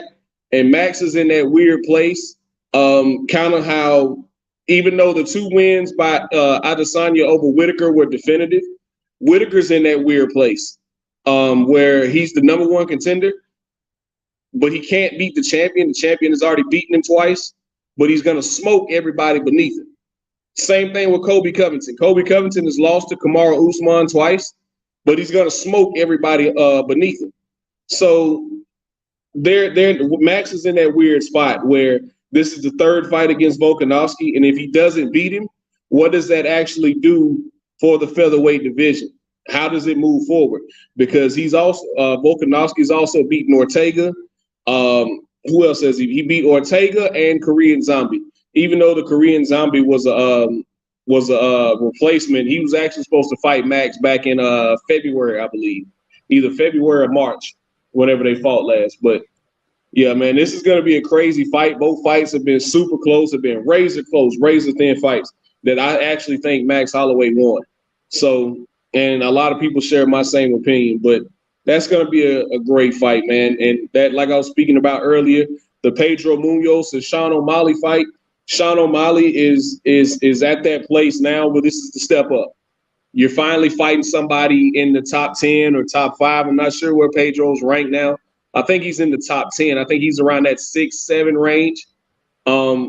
He's got, like I said, he's a very good striker. He's got dogs in his hands, and he has world-class jiu-jitsu. So he's really going to test Sean O'Malley, or he should test Sean O'Malley the way nobody else has besides Marlon Chito Vera. And that was more so of an injury, but he was still getting touched up in that fight anyway. So we'll see, man. This is going to be the fight to determine whether or not Sean is a hype job or he actually has the goods. You have a true fans fight later on in this card with Cowboy Cerrone and Jim Miller. This is a rematch.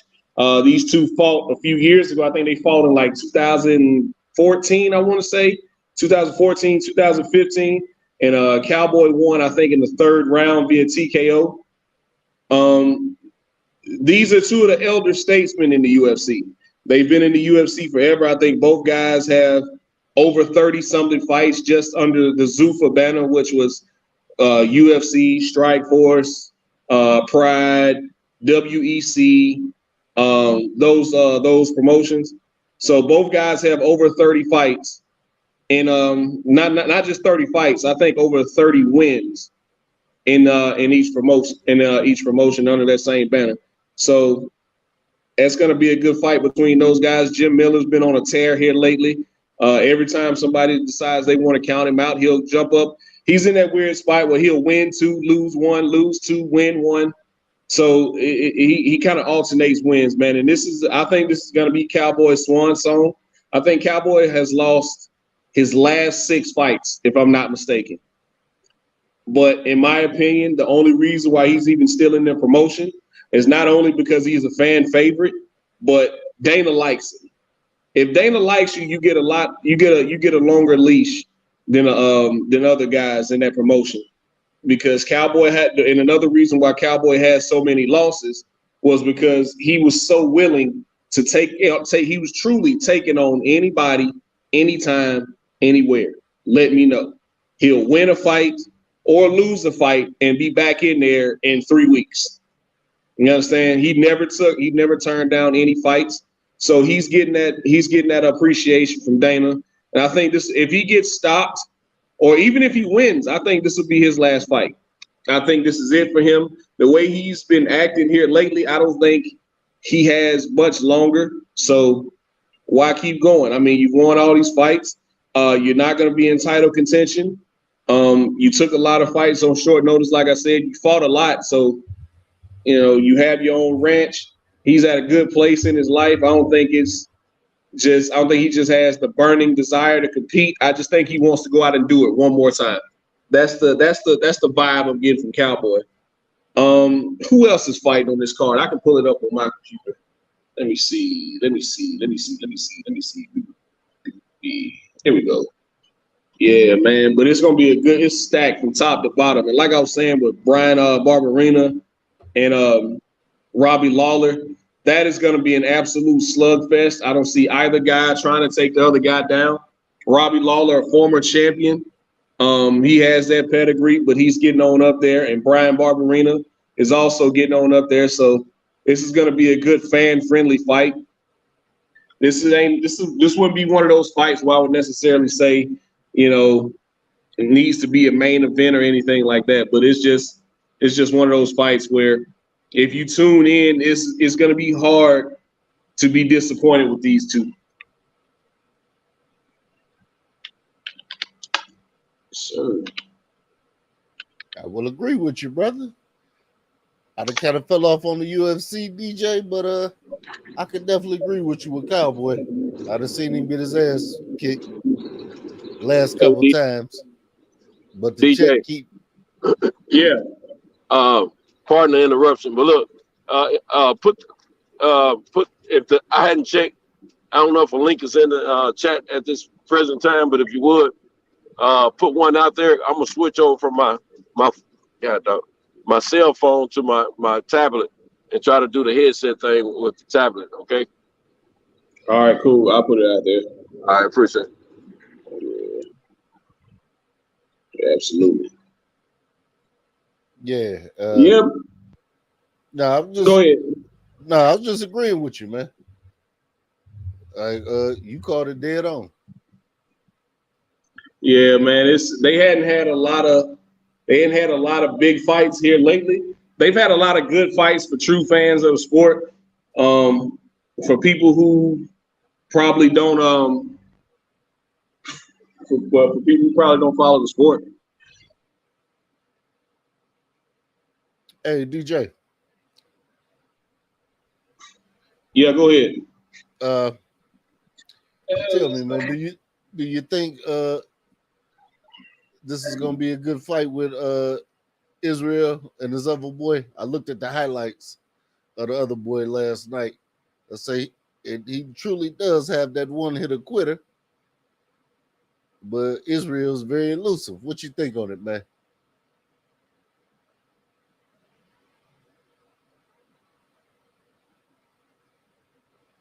You done got lost somewhere. And I'm the only nigga holding this show down. What's going on, peoples?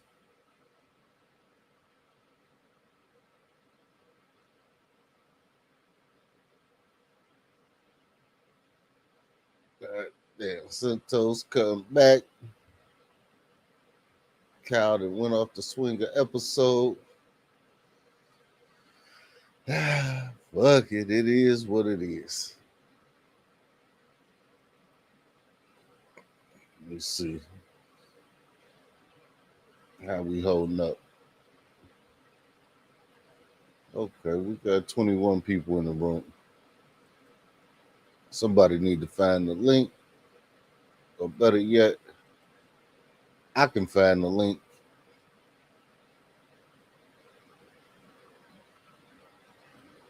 Oh, Taylor Bell, what up, though? I'm cooling, brother. Chilling.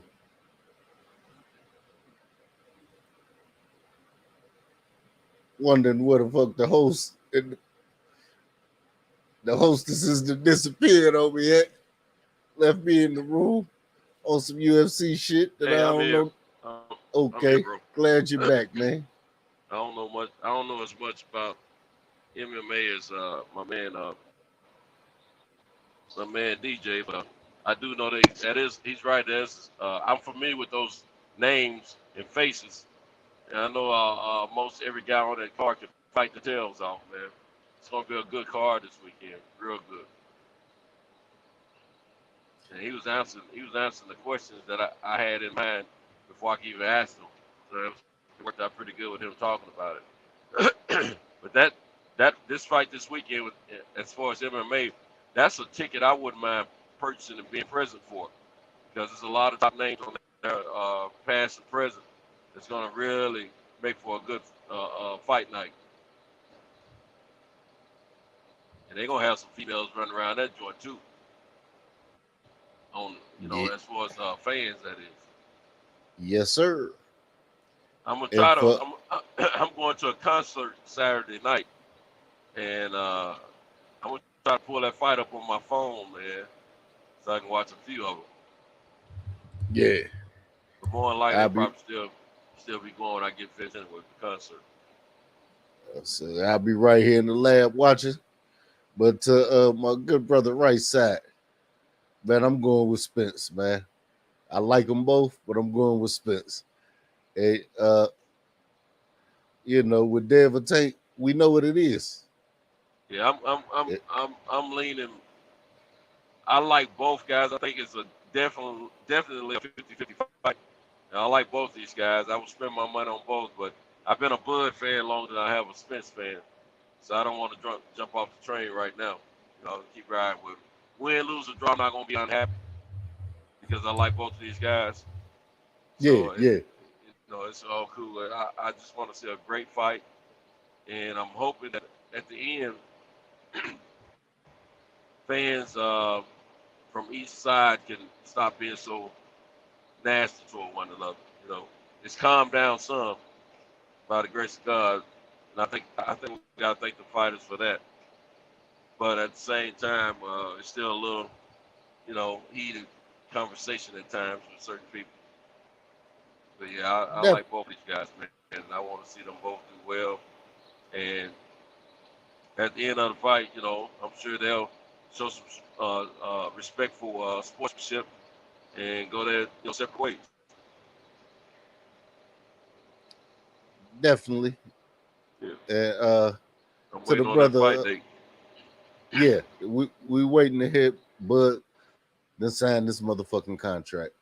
And to the brother Jay Petty, dog, Yeah. Boots is my number one fighter. I think Boots can stop Earl and Bud. The boy got it. But until he shows it, improves it, it is what it is. So ain't no telling who gonna be next on the list. But the boy Rashid Ellis was talking that shit like he want that smoke. So this is what we hoping on. Yeah, I think Rashid Ellis has. I think he deserves that fight, and I think Boots deserves that fight as well. Um, that would be a good challenge for both guys. Um, Yeah, and I it's like them just both. yeah, that part. And hold on a second. Yeah, I like both brothers. Um, I see, yeah, I see, I, I see Boots coming out on top on that. they very well may be, but I think Rashidi Ellis, man, has been held down on his career more than he should have, man. That kid shows good promise. I think he should have been promoted better. I don't know all the ins and outs of his promotional deal with who is the Golden Boy, but He picked the wrong side. yeah, I don't think he got the fights he should have been getting No, for sir. whatever reasons. Yeah, no, sir. No, sir. He did not. And he picked the wrong side. He been over there. He been on ice, and now he trying to get back. And Hold on a second, bro. I gotta hold on a second. yeah, catch your car, brother. Let me And I can let me I can let me meet for a second. Okay. okay. I can respect the fact that he's calling out that name that everybody's talking about. You got to give him his props on that. Now, will they make the fight? We gonna see. All we can do is hope. In the meanwhile, sit up in these chats and talk our shit. But we're in for a show. This kid's Boots. Next 5 years, fast hands. Not gonna get it with the kid Ellis. You need a whole lot more because Boots checks all the boxes. Jay Petty, we in agreement, brother. We in total motherfucking agreement. Everything I done seen the Boots, I think Boots stops Bud and Spence. Anybody he in the ring with. I think he the total package. I think he can do it all. And I'm rocking with him. As my man say, I'll buy that for $1. Escobar. Devin's pillow Haney couldn't sell out a homeless. Damn. Couldn't sell out a homeless shelter, huh? Man, hey man, give Devin his propers, Escobar. He stepped up and did what nobody else in boxing would do. Give him his propers. Hey, give that boy his motherfucking flowers. Because he did that shit.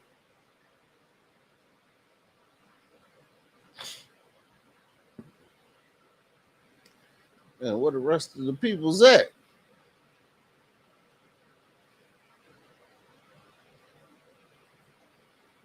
come on in. Shit. But I need to be sitting up working on my show. Yeah, I'm sitting up here running this show. All right, But I Detroit, I'm love my back, bro. niggas.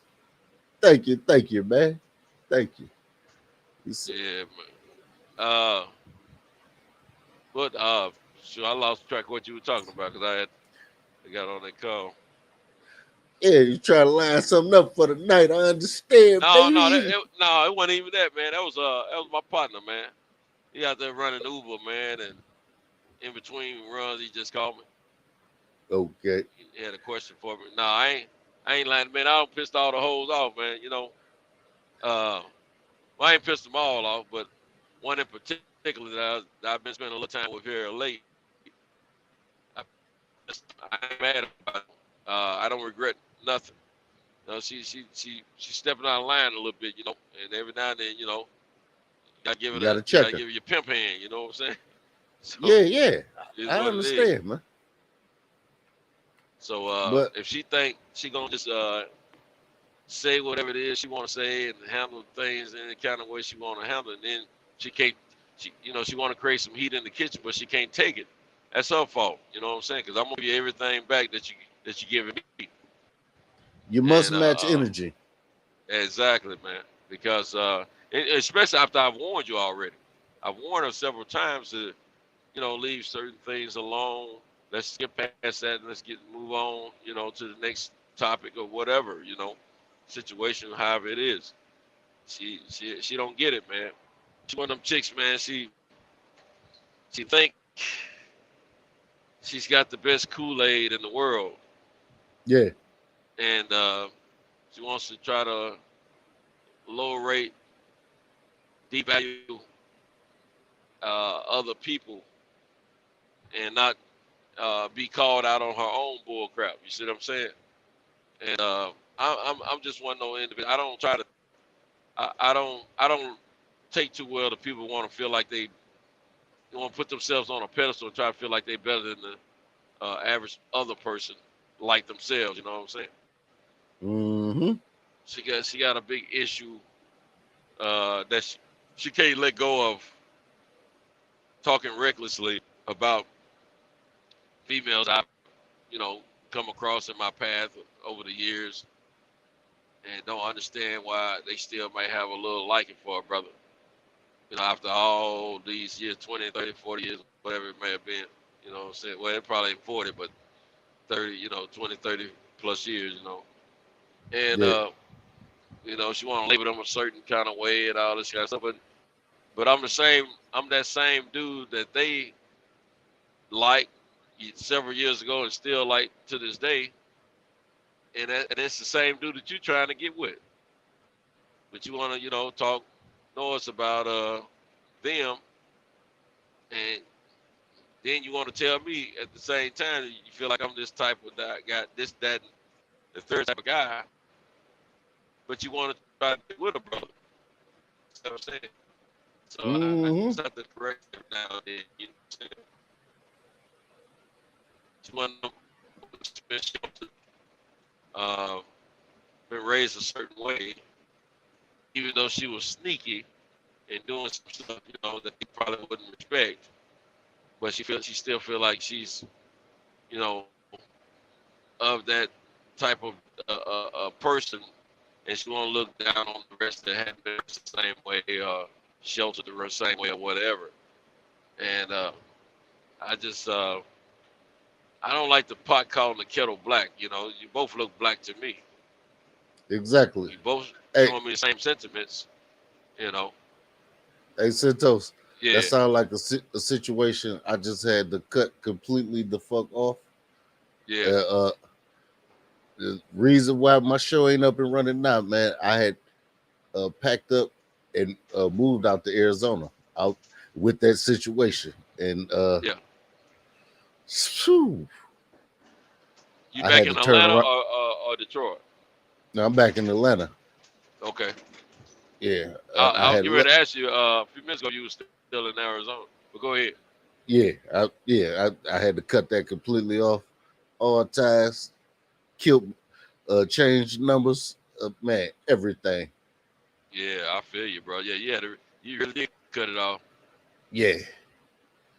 Yeah, this Eh, you know, the craziest thing about it, man, this little chick, man, when we vibing, man, we having a good time, man.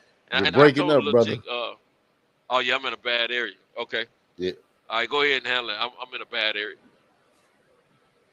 Uh, Huh? well, yeah. Yeah. Say I ain't got much more to say. I said, man, a piece of mind is priceless, brother. You know. Uh, Right. uh. Like cut all ties, cut loose, done. Ain't looking back. It is what it is. You ain't got time to fuck around. Can you hear me? Uh, Okay. yeah, you're a little bit clear. All right. Yeah, you know, my situation, you know, I'm about to complete this divorce, man. So, you know, I'm not, man, I'm getting ready to, I'm trying to slowly but surely mold myself back into the guy I used to be way before marriage. Because I see I'm gonna have to be that type of guy again because these females, God knows I love women. You know what I'm saying? I respect them, but they on some ish out here, man. You know, I agree. they think they supposed to have their cake and eat it too, you know. And see, like I tried to tell this young lady right here, you know, a long time ago. First, I told her she deserved a good man, but I'm not that dude. I'm not the man for her. We're looking for two different things. I'm not looking to be secluded and tied down into a relationship at this moment in my life. You know what I'm saying? I Yeah, just want to have a good time and kick it and have, you know, keep it moving. Of course, she's determined in her mind she's gonna change that, but no, you're not. You know what I'm saying? hey, So hey, yeah, Santos, as a nigga told me, and it took me a while to catch it, but now it's deep within my motherfucking soul. The nigga said, "Hey, every nigga got a dream." right. That and, part. and and Exactly. women do too. They contract these fairy tales of what they can Right. transform something into. And hold on, this ain't how this ain't what this is. You ain't even fairy tale material, Right. you know. And the other piece of my situation, she's she went through a divorce a few years ago, but they still fighting in court and things, man, about money proceeds from the mortgage. I mean, from the real estate they own and all this bull crap. And I'm talking about her situation like 4 or 5 years old. Mine, I just filed for a divorce, and I officially filed in May. No, no, no. I officially filed in April, but we officially signed off in May. Okay. The ex and myself, you know, Yeah. and we're gonna be officially done next month. So I didn't play around and jack around with mine, and then whatever is due to my ex, she's gonna get it in a very timely fashion. I don't want to be tied in with her no longer than I have to be. You know what I'm saying? And all that type of stuff. Whatever she's supposed to. Hold on, you back breaking up, brother. Okay. All Yeah, right. you're back breaking up. But trust me, I totally understand what I did hear from you. And all I can say is this here. When you sick and tired of being sick and tired, you don't give a fuck about none of that shit. When you're done, you're done. And it's over. And whatever the fuck you want, take it. That's it. That's it. The Simply pettiness put. is out the window. Yeah, the pettiness out the window. It's over. Yeah. That's it. Let me tell you something, Yeah, man. Can you hear me now? yeah. Hey, Taylor Well, Bell I say just we definitely need the old Centos back. All right, Taylor Bell. Taylor, slowly but surely he's coming. After, see, I'm gonna keep it 100 with you, brothers, man. Right now, I still have the marriage man's mentality. I got to get out of that, man. I'm trying to work on myself mentally in that respect. You know, I talk a lot of stuff. You know, when I come out and cut up with you guys, but right now, man, I mean, I got plenty of conversation going on daily with females. You know, I got plenty of recruits. Let's put it that way. Yeah. But I want Say to the get a starting little back, lineup is honestly. heavy. Yeah, but I got to get out of that mentality that I'm married. You know what I'm saying? And get Yeah. back to you know, a player's mentality. And so slowly but surely, I'm gonna do that. But at the same time, I'm also recognizing that there's a lot of work to do in the dating game, man. I mean, you know, and I don't really want to work for. Man, I'm used to. Man, I ain't bragging or nothing like that. I'm just keeping it real. I'm used to just some kind of way ending up getting at a brother. You know what I'm saying? Meet me some type of crazy way and getting at a brother. Like this one chick I'm telling you about right now. She was a friend. All of them were friends pretty much that I was talking to. You know, we were giving each other advice, relationship advice and stuff. Of course, when my stuff went south, you know, they all, you know, changed their position and want to try to get at a brother. But anyway, she was one of those, and the way her and I met was so organic, man. It's crazy. I accidentally got too close to her vehicle, knocked the part off her vehicle, you know what I'm saying, with my truck. And we met over the telephone. Because, I mean, she called me later. I didn't know if I touched the car. She called me later. And, you know, chopped it up from there. We talked a few times until I got her situation straightened out. And that was it. But we got to know each other in the process. Found out, you know, she was going through a divorce or had been divorced. And my situation at home was not the best, you know, but I wasn't looking forward to divorcing. And so it went from there. But then when I contacted her back to let her know that I was going through a divorce or about to divorce my wife, she was saying, you know, you can hold it together, work on it, this, that, and the third. But you know, I was already done. And next thing you know, she started putting a bid in, you know. And so you know, I never really was attracted to her, but she grew on me with her personality and things like that. Because she's good over the phone to talk to, man. She's a lot of fun to talk to at time when she ain't being judgmental and all that kind of stuff. See, I don't like people trying to act like they're so much better than other people. You know what I'm saying? That stuff irritates me, man. Because I come from the hood, man. I'm from the gutter, man, first of all. And I just thought that's just something I don't like much at all. But anyway, she got her good qualities, and then that's the negative quality mainly that I see in her that I really can't deal with is her being so judgmental and want to put herself on a pedestal greater than others who's seeking the same thing in life that she's seeking. You know what I'm saying? So anyway, she want to be all in my business too, man. About, you know, want to tell me what I should do, you know, in the situation with me and my wife, what we've already agreed upon and what we plan to do. We already got in it. Our stuff gonna be squeaky clean and over with way before she's done with her own situation, that she's been dealing with since, you know, 2018. The last 5 years. Yeah. Yeah.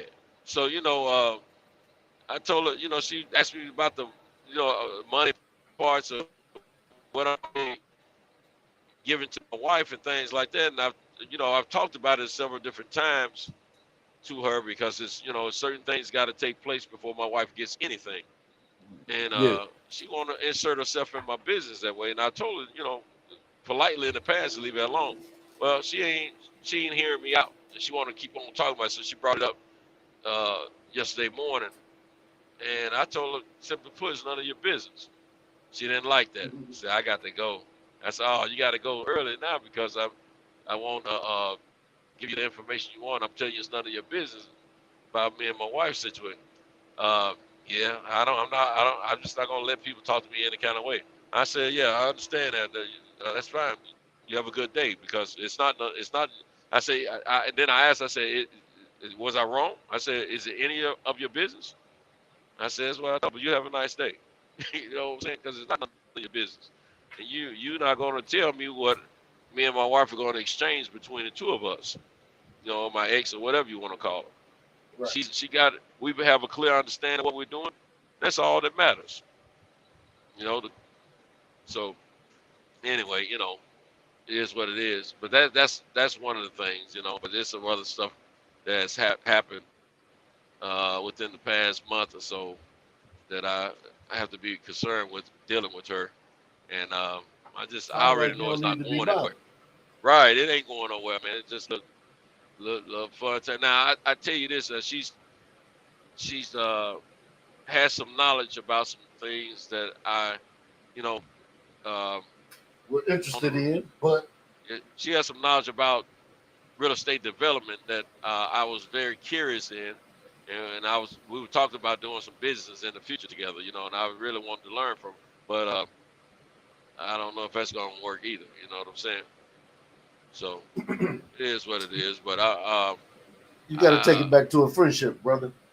yeah, that's what If I tried to possible. do. 3 weeks ago, man. But she said she didn't. You know, she said if it can't be the way it was, she didn't even want to be cordial friends. And I think she's gonna go that route again this time. You know what I'm saying? Which it don't matter to me at that point. But that's basically what I'd rather do is just keep it as a friendship, and maybe we can laugh and talk and keep our personal stuff away from each other and just do some business in the future or whatever, you know. But I don't think she like her brother too much and don't want to be friends, you know. And she Yeah. already put herself in a position like she's my girlfriend, and she know that's not the case. We don't have labels. I ain't kicking it with her like that, you know. It just is what it is. So she'll be all right. Every nigga got a dream. You already know, man. You already know. But yeah. So you know, I'm not going. I got some tickets.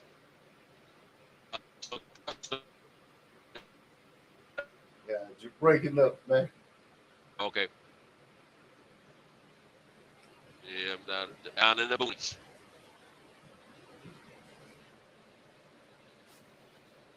Say, where you 25. rolling through?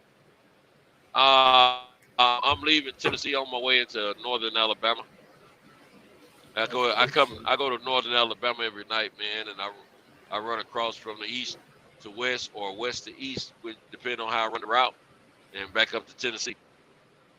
Okay. So you ain't too far from these spots. Huh? I said you ain't too far from these spots. Right, right. Yeah, exactly. Yeah, man. So, but Yeah. yeah, it is what it is. So I'm on. Back to Taylor Bell. I'm gonna keep it G, and I'm gonna have to work on my mentality to teach and re-edify myself daily that uh I'm not in a married man's life anymore. Yeah. And I, I'm go ahead. I recall one episode after you motherfuckers had left Houston. Oh no, that was Dallas. And you say, man, Dallas. yeah. You say, man, I'm getting me a house now here, man. As soon as I take care of these issues, and Yeah, that I might be the thought best about it, move for man. you, man. Man, I've thought about Dallas a lot, man, and I'm gonna have to put it on hold now, man. 'Cause let me tell you what just happened to me within the past month, man. Unfortunately, man, for several years, my blood grandchildren hadn't been in my life, and vice versa. Mm-hmm. And my son was not really making it, you know, want keep me included, uh, for reasons unbeknownst to me. I don't know if it still has something to do with childhood. Now, me and him was straight, but it wasn't like we were talking every day and seeing each other every day, right? Actually, my son used to work for me in the business, Okay. and but he was keeping. I don't know if he was actually keeping the kids from me or he just wasn't including me in what they were doing. And being the head, his mother and I, after I got married, had a rocky situation. Well, we weren't really being communicative toward one another. You know, I was cool, but I didn't. She wasn't cool at first, and I didn't know otherwise. Well, in the month of May, the his youngest child was turning a year old, and her mother wanted me to attend her party that she was having for, as well as my daughter. Okay. She had married. My daughter has three William. kids. Two of them biological, and one isn't biological. But he's been there since she was born. He claimed his own, so we all accept it as that. You know what I'm saying? So anyway, the older two kids are 13 and 14, and the youngest is a year old. Now, the youngest, the year old, she's the spitting image of my son in a female's body when he was her age. It's crazy, man. It's like my son all over and stuff. She's a female, a little bit smaller, you know. But I mean, it's the features, everything, man. It's crazy. The 13-year-old, which is his son, which is his biological child, this little summer gun, man, he got the same attributes as my son in a lot of ways. I mean, he can't stand still for long. He's got to kick his feet, his legs, his hands got to be moved or something. Same movements my son used to do. It's just wild, man.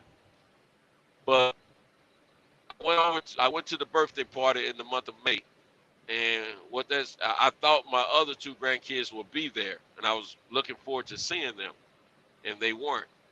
Now, I hadn't seen them in a few years prior to this.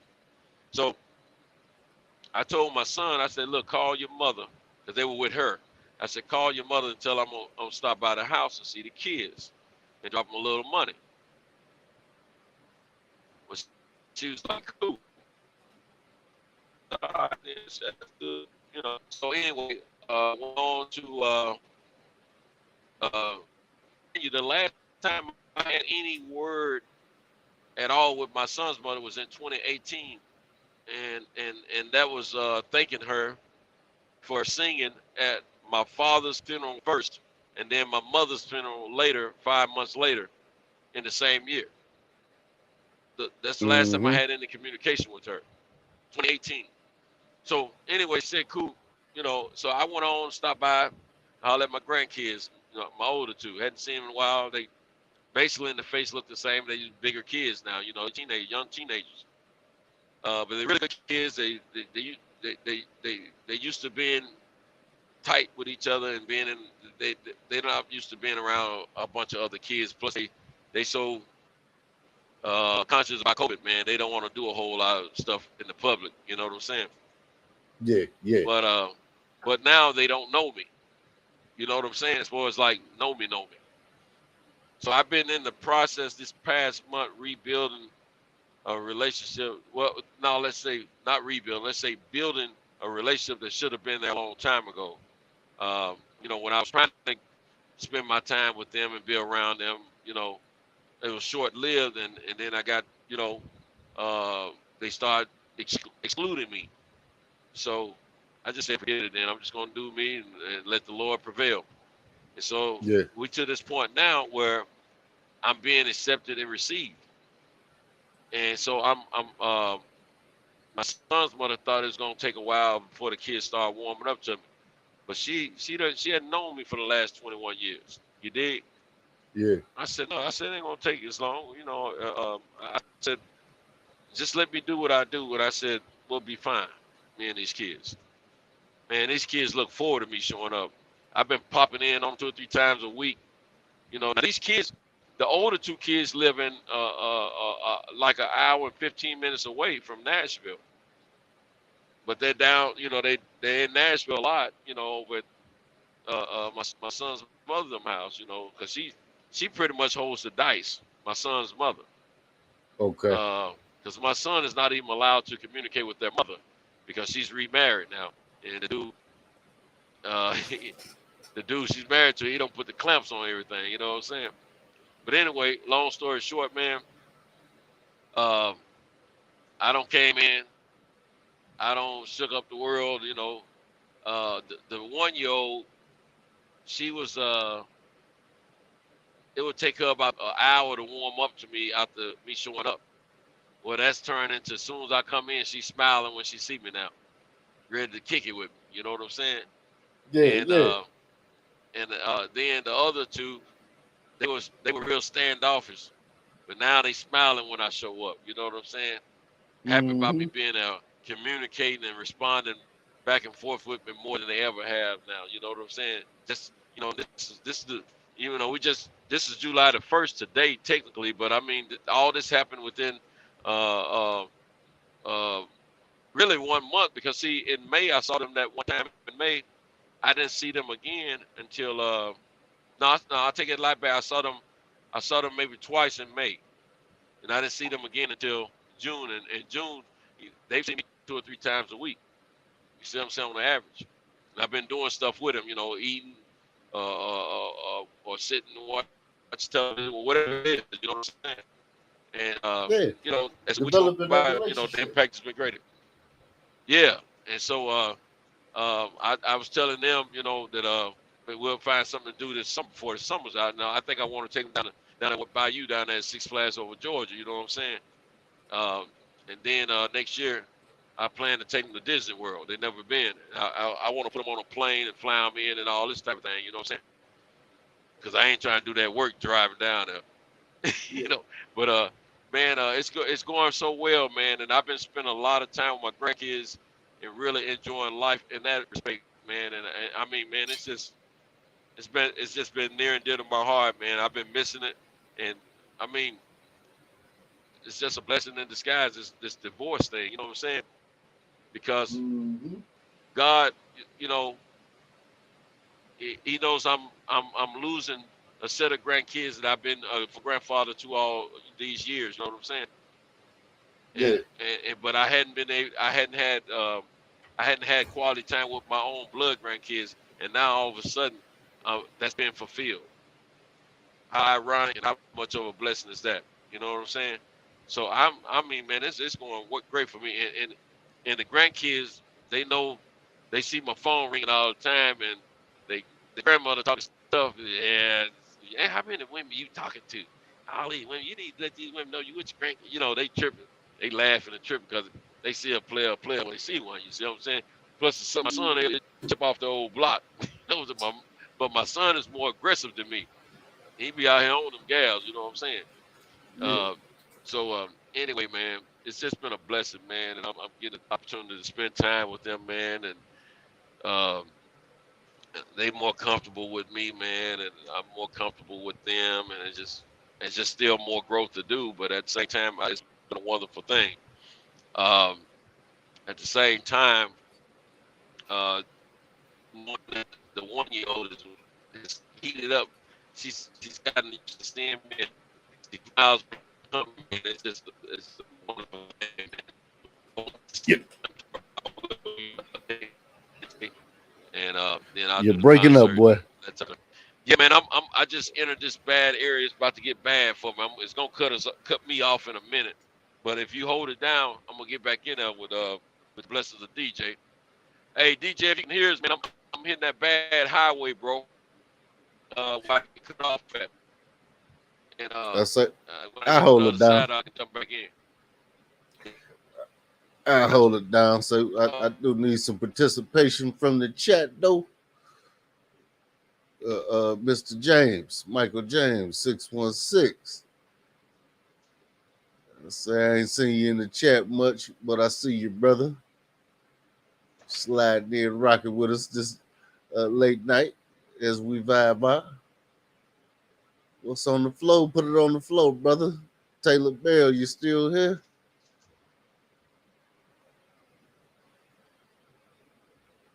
So let me check and see how many people we got in the motherfucking building. I'm seeing about, is it 11 people in the chat?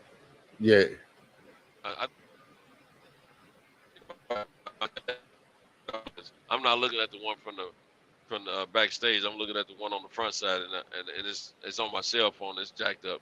It ain't Yeah, even registered fully like it should. we got to talking about some real shit, and the numbers dropped. Yeah, it tend to happen sometimes, especially if you ain't talking the right way. Yeah. But look, I know I'm about to run into the terror zone, so I'm gonna shut up for a minute and go through this firestorm. And when I you'll see me not get knocked off, and then when I come back in, hopefully I mean DJ can hit me up. I'll put a message on there, let you know I'm backstage. You can shout out to DJ to get me back on. Okay, shit. Yeah, because I wouldn't be able to see you if you was backstage.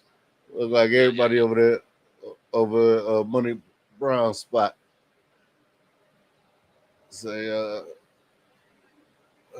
don't know. Shit. And I was hoping DJ Boss back, but shit, I'm about hungry than a motherfucker. I need to go ahead, whip up some vittles, need some groceries in my life.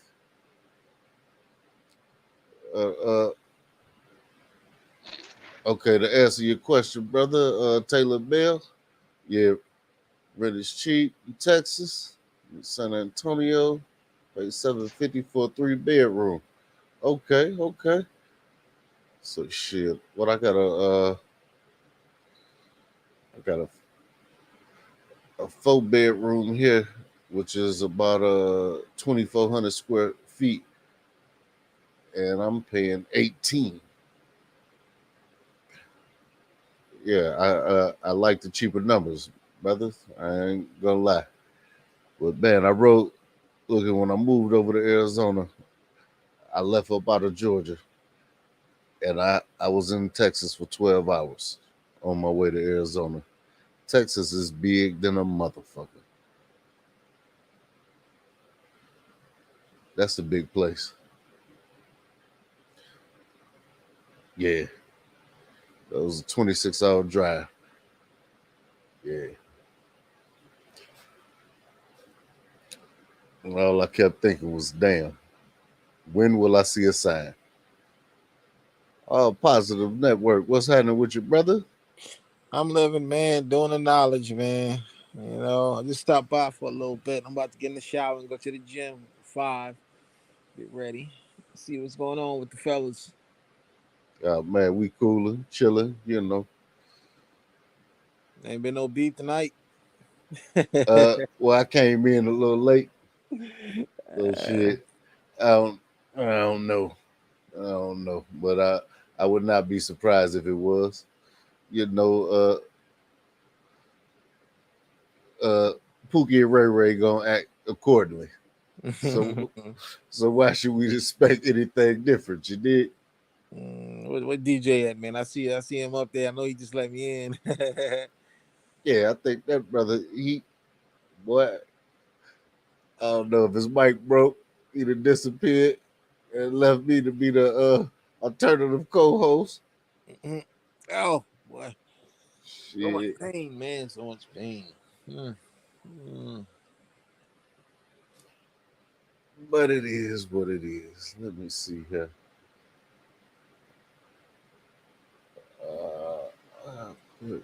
What was slow?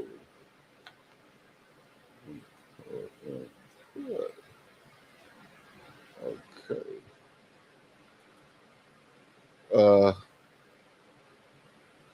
Now, Michael, 750 for 3 rooms. Shit, I'm in Michigan. Okay. But 616. That's Grand Rapids, ain't it, Mike? Brother James.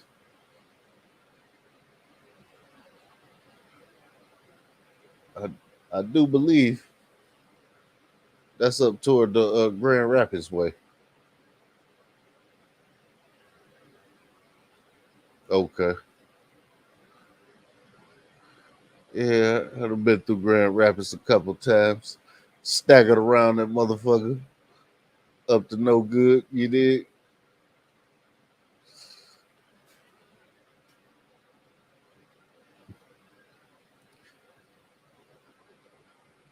Man, I need some more interaction from the chat. I will rock with y'all, man. But y'all type something, say something, get to the panel. Shit, don't have me up in this motherfucker talking about my damn self. What's up, man? Big fights this weekend. I gotta check my calendar. I can pull it right up for you, brother, and see what the schedule looking like. I know we have well no. We got Bradis and Opeta on the 2nd, which is tomorrow, and we got Joyce and Hammer. Next week we got Cresor and Pula. Yeah, we got a little something, nothing to get excited about, but something to tune into. You did.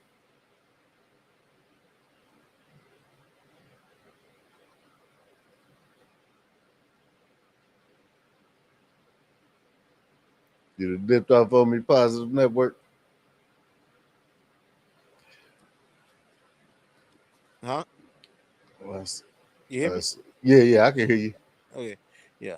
Well, I was like, yeah, man. I forgot the Nancy's fight coming up in a couple of weeks, but yeah, man, it's we've been having like week after week big fights. So Yeah, we was lucky for a while, man. Things been slowed up a little bit. yeah, We hoping it bounce back. Yeah, we got the big fight coming up. Nietzsche's Ioka. That's 2 top 10.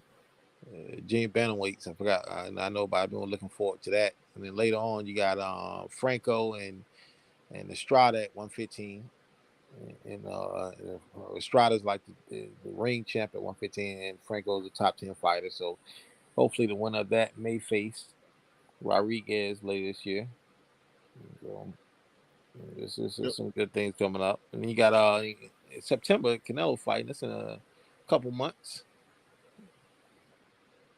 Yeah, I don't really like that Triple G fight because Canelo's gonna beat him up pretty bad this time, man.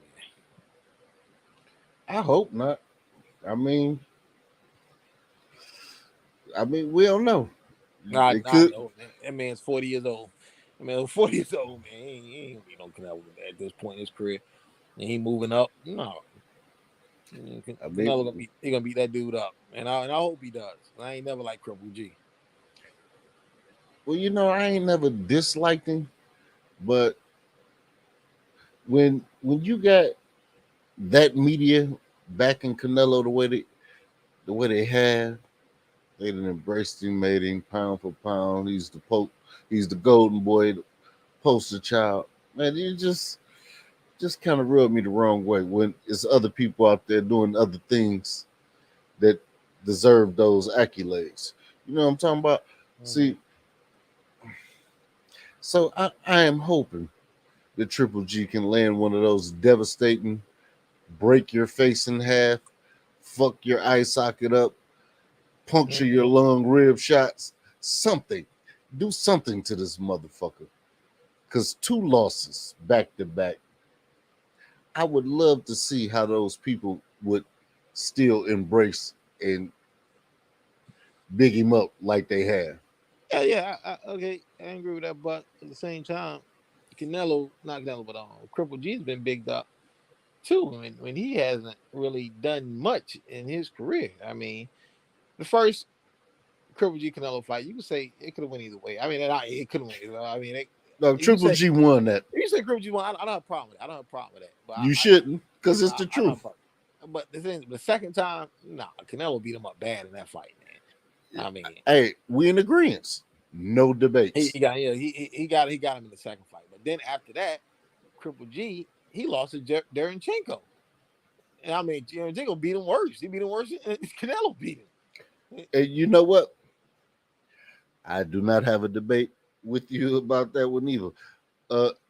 What I can say to that is that Triple G and Derenchenko, they had them fought probably about 15 times in the amateurs.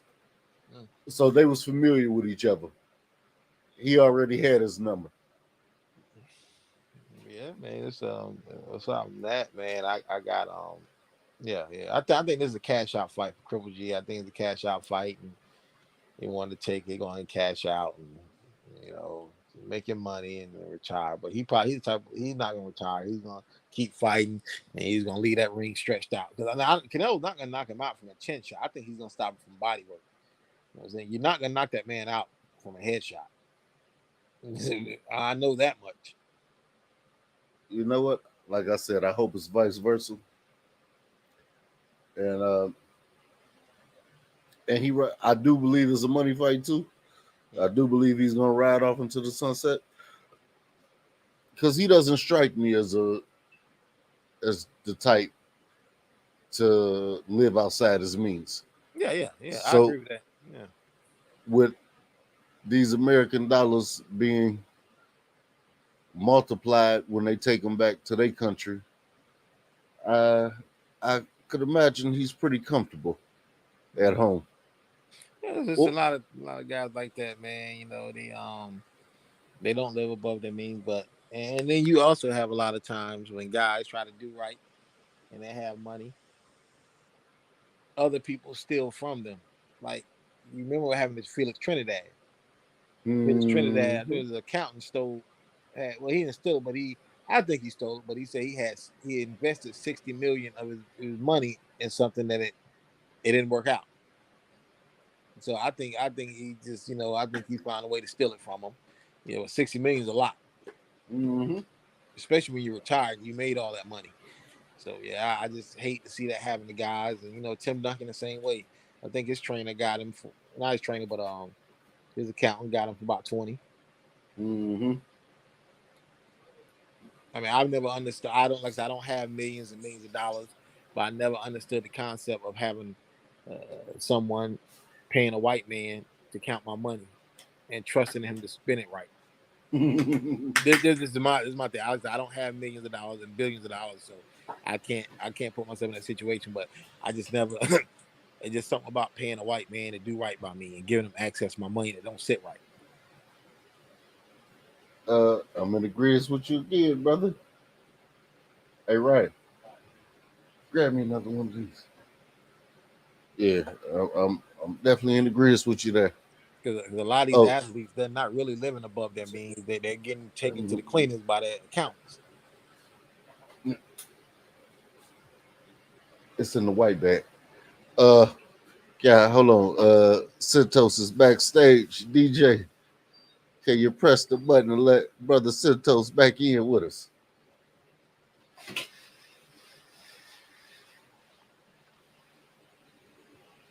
Man, so you want one?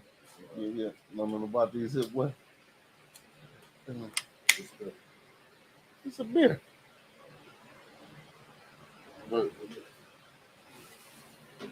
Good and cold. All right. Back at you. Detroit boxing, so I know you up on that crunk stuff. Yeah, man. Unfortunately, I'm very familiar with it, but my story is a little bit different. See, my grandfather and Emmanuel Stewart was partners, but when those people came in with their money, Manny crossed my grandfather, so it's always been a deep hatred. Oh, no, man, for real. Yeah, and my grandfather, even though they made up, he still never liked him. Well, he shouldn't like it. He shouldn't. Yeah, and we used to go down there. They talked their shit, but Manny didn't. Grandfather, he had them hands, and Manny didn't want no part of it. But they worked it out. But the same thing. What was it? Fly Tie? Fly Tie said the same thing. Tyrone that owned Cold Chillin' Records. Cold Chillin', Big Daddy Kane, the Juice Crew, all those came under. He told the same story. Like him, Russell Simmons, and Andre Harrell was all cool at one point. Like this before Andre Harrell had Uptown and before Def Jam, like in the early days. And Fly Tie said he told Andre Harrell, like, you gotta watch this guy, Lil Cohen, because that white boy can get you up out of here. You know what I'm saying? He's gonna tell him about Russell Simmons, like, you gotta watch this white boy, man, because he gonna homeboy gonna end up getting you up out of here, man. And he's gonna place himself in a position that you're in. Right. You know, Def Jam started Rick Rubin and Rick Rubin and Russell Simmons, and then, you know, Lil Cohen was always in the background. So, like I said, I believe everything you're saying. So I'm not down your story. You know, you tell that story to some people, they were like, "Nah, get out of here, man. You don't know nothing." You know, but you know, it's happened, man. You see it a lot, man. You know, you be around people that in their humble beginnings, because I'm into the hip hop thing, and I've seen a lot of guys come through like before they were famous, and once they get big, their entourage and their crew changes. They're not with the people they started with. I'm into the hip hop thing as well, brother. I mean, I've seen a lot. I'm talking about from the level. Like, I know people that have blown up and big famous doing world tours and all that stuff. And I've seen them and when they started in the lower levels. And like I said, once you start getting bigger, your entourage and your crew changes, and those people you started with, you don't speak to them no more. Yeah, things change. Yeah. Yeah, it's sad how money can cripple some relationships, man. It's real sad, but it happens all the time. Everybody can't handle money. They can't, no, man. They can't.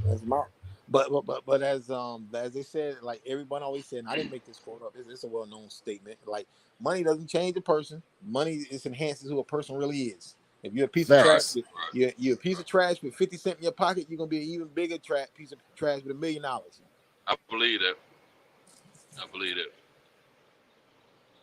Because you're right. Money don't make the person. That person's already who they are, man. It's just like you said, it enhances exactly who they are. They get that the ego starts showing out more. You know, you ain't gotta hide it anymore. They want to stick their chest out and say, "I don't need this person, that person." Because the whole time they playing a charade, being somebody that they weren't. I tell my son to pay attention, because we see this shit every year around income tax time. And that's a low level. You know, that's a low level of it. Yeah, females get attitude. Some dudes get attitude. Man, crazy. They be balling for a couple months after the income tax comes. 3 months tops. Yeah, right before summer hit, they start humbling themselves again. They be balling, man. You know, so you start seeing them 30-day tags all over the city. Man. I'm just telling you how it is in my area. I don't know about y'all area. Where you at, brother? Positive Network. I'm in North Carolina, man. Okay. Okay, so I'm down here in Georgia, man. You ain't too far. I live in Georgia for a good little while, man. I was in Fort Stewart near Savannah, like 30 minutes off of Savannah. Okay. By the way, let me say hello to my man, All Positive. My bad, bro. I come man. say what up. How you be? How you living, man? I'm living. Hey, we don't became such family, man. My manners get a little sidetracked. I think you're already in the house. You know what I'm saying? Yeah. Yeah, man. Well, hey, y'all going to kick it. I'm finna fix me a plate. I'll be right back. Yeah, I'm fixing a smoothie real quick before I go to this gym about 5 o'clock. And you know what, man? I gotta this month, man. I want to get back consistent in the gym, man, and start working on getting myself fit again, man. Instead of playing around. Once you start, just start slow. You don't got to go. Yeah, that's what I'm gonna do. Be Joe Wilder all the time. Yeah, exactly. But see, I don't got to that point in my life now. When I do go back to the gym, I don't go back with an ego. I go back with, hey, I'm going in here just to make myself feel better and to, worry about my health. I ain't trying to show out. I ain't trying to work for somebody else. You know what I'm saying? I'm going back in there for me, for my health, more than anything. You know, and back in the day, it was more health and trying to be trying to show something for a girl or two. You know what I'm saying? I can care less. Now, don't get me wrong. Don't get it twisted. I love women being in the gym, and I love seeing them outside the gym. Mm-hmm. You know, I'm gonna look at the women, regardless of where I am, and want to feel good about it. I love seeing women at the gym, and that's a big turn on for me to see women exercising. Mm-hmm. Yeah, definitely. Any size woman, pretty much, but she can't just be sloppy. You know what I'm saying? But I mean, if she kind of chubby, but I can see a little potential, and she working out, man. She's trying to take care of herself, man. Shoot, that's a turn on to me. Sometimes I be wanting to go whisper, hey, I appreciate what you're doing. You know what I'm saying? But I stay to myself. I just do my thing. I see my peaks.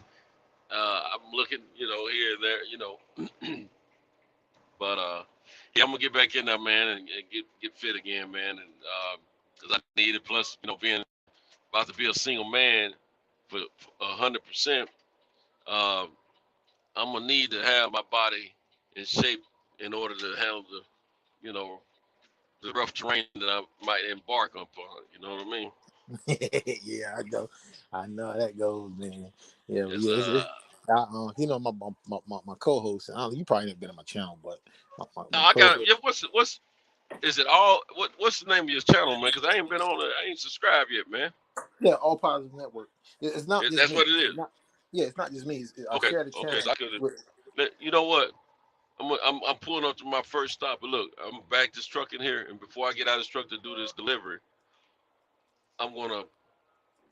And when I get out of the truck to do the delivery, I won't be able to touch it because I'm on my tablet right now. But I'm gonna be listening through my phone though. But check this out. I'm getting ready to subscribe to you right now, brother. All right, man. I'm probably the last one that's done subscribe. No, I ain't got me subscribers. There's no I just started not long ago, but I share. It's not just my channel. I have my own channel. But this is the channel I'm pushing right now with me and my female co-host. I'm sharing it with my female co-host. I remember you talking about it. Yeah, we go to the gym all the time, man. But I'm about to drop her off from the gym, man, because I told me, I'm like, yeah, you young. I told you, I get in shape, man. I'm not going hard on you. I'm doing way more than what you're doing. But I just want her to be in shape. She want to get down. Once she start losing that weight, she start dropping weight. She got real lazy. I'm like, yo, and much as fast as you lost that weight, you can put it back on. Like, stop being lazy and put the effort in. Because it's gonna come to the point. I told her, I might drop dead tomorrow. You don't know. So if I'm not here, who's gonna push you? I'm trying to set it up so you don't need me. So you don't need me there with you. And she's just being lazy. I just subscribed on that, lazy. Yeah. What channel do you have by yourself? Oh man, I don't even mess with that channel, but it was basically a hip hop channel. I was getting thousands and thousands of views. I don't even mess with that. You did say something about that. You did say something about that a couple of weeks ago. Yeah. Okay. All right. Cool. Because I was showing my face on it, and I like I said, I don't like showing my face no more, man. Yeah. Not that I'm ugly, because I think I'm a nice looking guy. No, man. I know. I understand, bro. I understand. So it's just fame. I don't want that fame, not in this internet community, man. There's so much beef on YouTube now, man. I don't want to be a part of that. It's crazy, man. It's I don't want to be a part. And I try to diffuse as much stuff I encounter, like over here anyway. You know what I'm saying? Now when I'm on other folks' channel, I don't do too much. Now it's only one person I rag, man. No matter if it's on this network, on this platform, or on Mark Nash's platform. The only time I do it on Mark Nash is that fool acting, being disrespectful to others, or acting a fool, altogether. And that's Troy Graham, man. I know I give him a hard time. But Troy be doing some stuff, man. I know you don't like Troy. Troy, I'm cool with Troy, but I understand, Yeah, I want to be cool. I want to be cool with Troy, man. But Troy so much with that bull crap, man. You get on my nerves, man.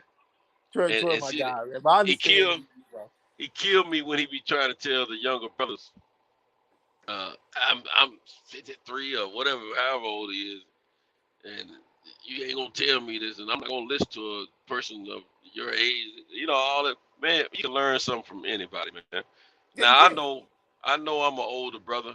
I'm older than the average brother that I run into on these platforms.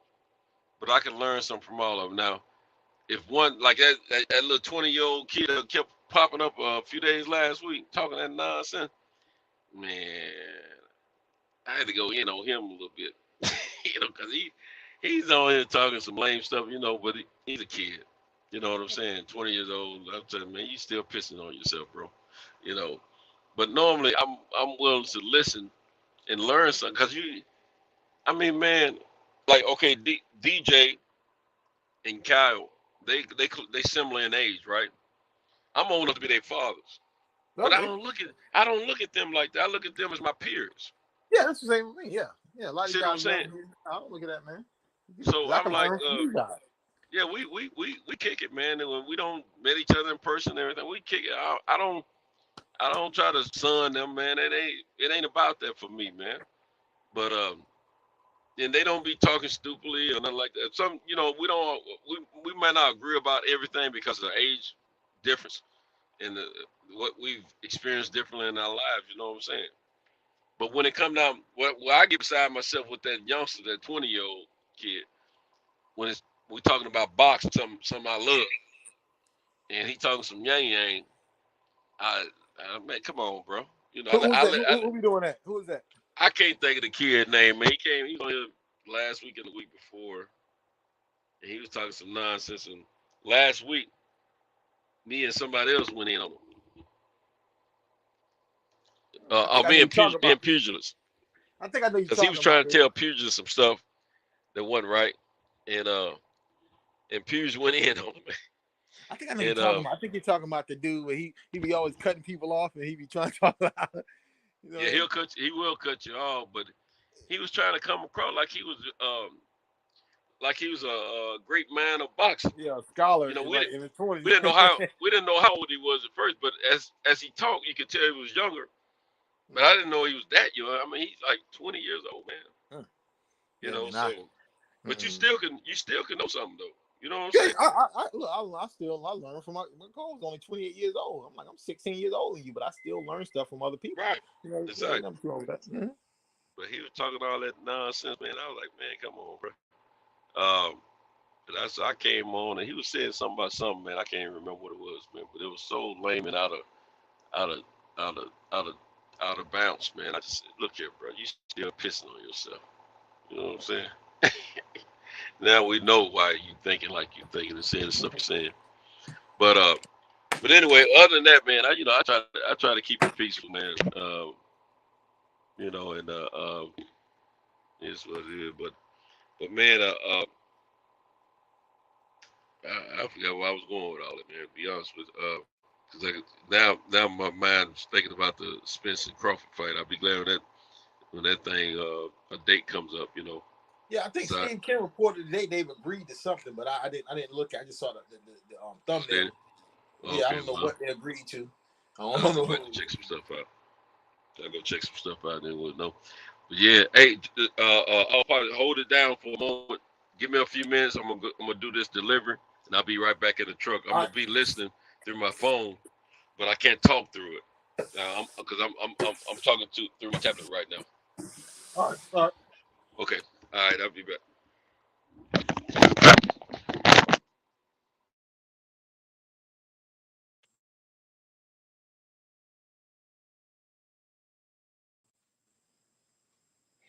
Yo. All right. I'm just up here making it smoothie, cleaning this stuff up.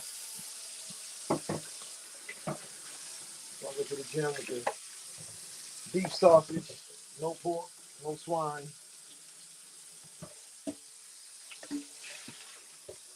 How's everybody doing out there in the chat? If there is anyone in the chat.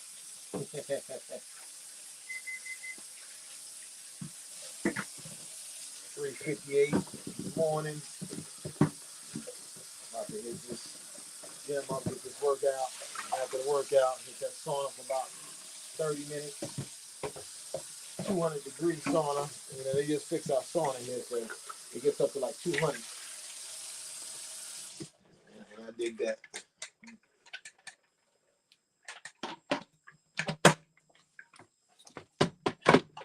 And so you got Joe Joyce fighting this weekend, fighting Christian Hammer. Not really concerned about it, but I think Joe Joyce should win that. I think good.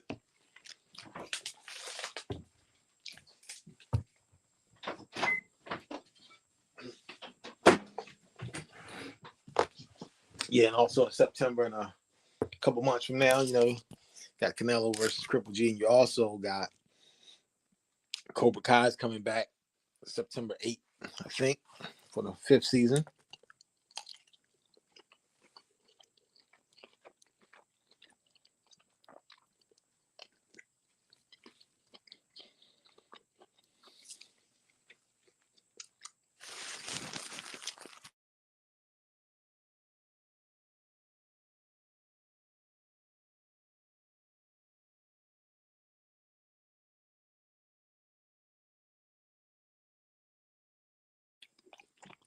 I didn't see the BET Awards last week, whenever it was, and I heard everybody talking about it. So I put a comment online. I was like, I saw a highlight. I saw that Shine came out perform with Puff Daddy, and I ain't got no problem with P Diddy. I mean, he ain't never did me wrong, because I ain't never been signed to Bad Boy. So when I saw Shine perform P Diddy, I'm like, yo, Shine is a better man than I ever be, because it ain't no way I'm gonna be on that stage. And I'm not saying P Diddy got Shine locked up, because he brought that on himself when he fired that gun in the club, but he was protecting his man. He was protecting you. Like, you know what? That man was trying to look out for you. And you did him like that? I'm like, wow, yo. But, Sean is at peace now, so he ain't got no problem with it. I guess I ain't got a problem. I'm just saying I wouldn't have done it.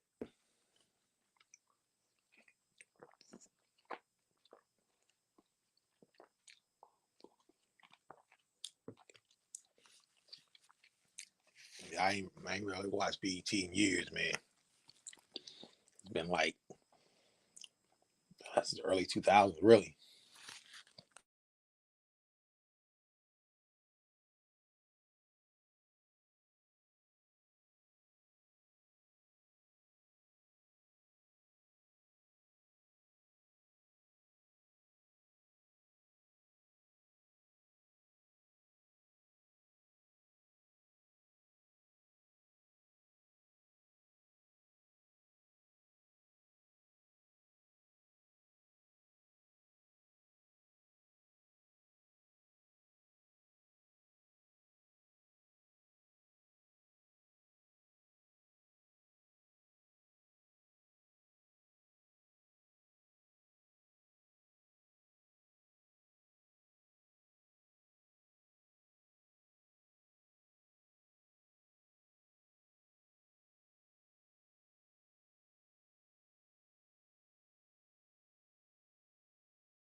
Oh man, it's a quick break. Listen, I had to mute it real quick. Yeah.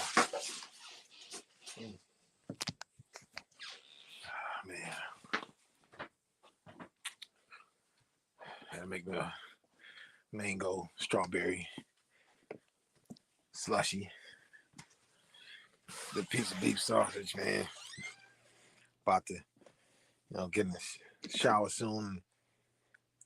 Head to this gym, work out, man. And I'm at the gym 6 days a week. If I'm at the gym, I hit the track. Yo, they closed They closed the major track down in our area, man. I'm like, yo, where am I gonna run at in the sun? Because I don't like running through the cities and running on sidewalks, man, out of fear. A car gonna jump that sidewalk and kill me. But I can't run in my area as well, because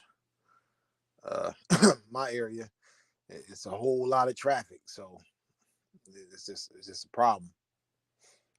So they closed the track because they renovating the track in our area and so yeah, they shut it down, and now I don't have a track to go to at the moment. I can't run on the treadmill. I just never like running on treadmills. And the gym I go to isn't hot enough for me to run. I like running in the heat when it's like 90 degrees.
I'm back, G.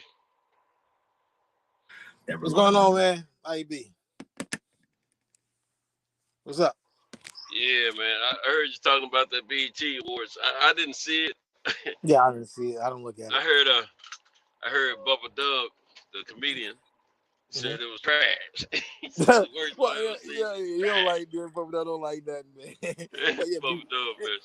I yeah, like that kid, man. yeah, I like it, man. He's Yeah, true. you know the thing about the BET Awards, every year people know what they're gonna see. They know it's not gonna be any good, and they watch it just to complain about it later.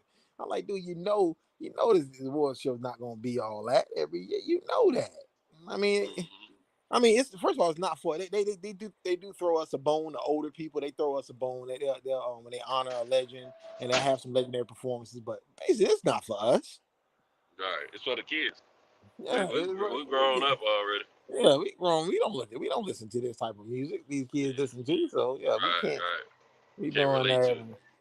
And but Shine performed with Puff Daddy. That's what I'm saying. He performed with Yeah, Diddy. when I'm you're like, that's what you educated me on when I heard you talking about it. And I didn't know that had happened. I'm like, yo, I he a know I better know man than Shine me. talked about their situation on Drink Yeah, Champs. yeah. I mean, it's I'm like just I said, Shine is at peace with his whole yeah, he's at peace with it. life. He's at peace, man. But 9 Yeah. years is a long So time, I feel what homeboy. you're saying though. 9 years. That ain't. We ain't talking about 9 months and 9 days. We talking about 9 years. That's a long time, homeboy. But like, it's something about him though. It's something about Diddy. All the artists that he had and he did wrong, they always come back to him, no matter what. No matter what, man.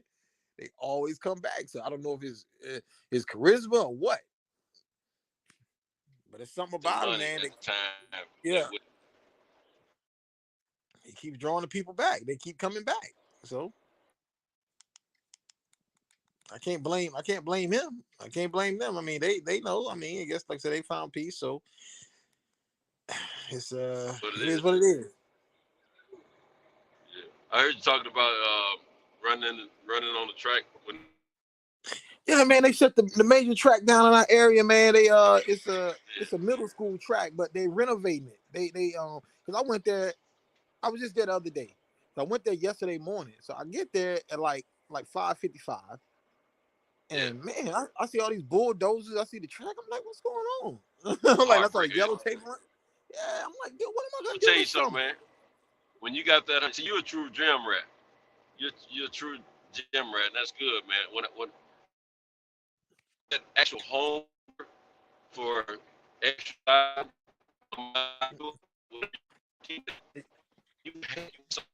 You breaking up? I mean, You breaking up it's a little like bit. the world. Okay. You say you breaking up a little bit. Now you still breaking up a little bit. All right, I'm going through a little spot with it. Okay, you good now? Yeah, you breaking up. You're breaking up again.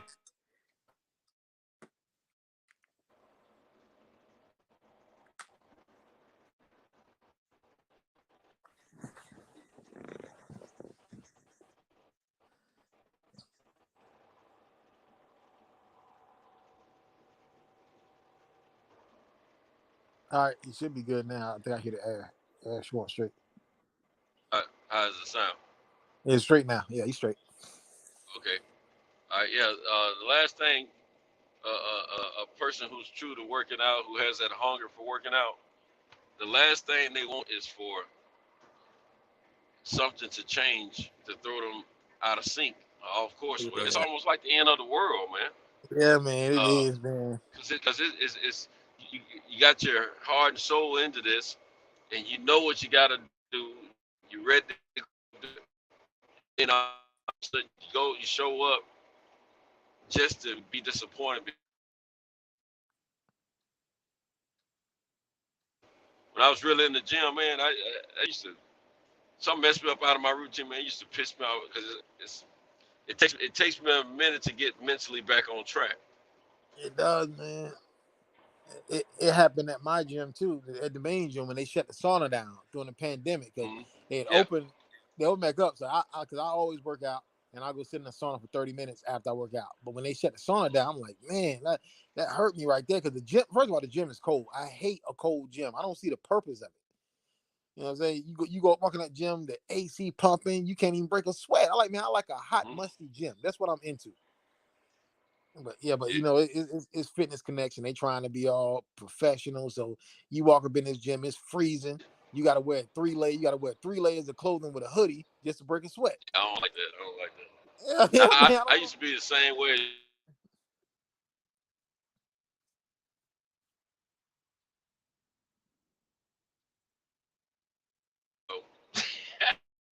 Now you broke up. Last thing I heard, you said I used to be the same way. I still can't hear you right now.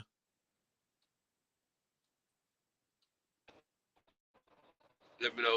Let me know when it get better. Oh, it's better now. All right. Yeah, I was like you. You know, I always want a gym to feel like a gym. Yeah. Back in the day, you know, when I was religious.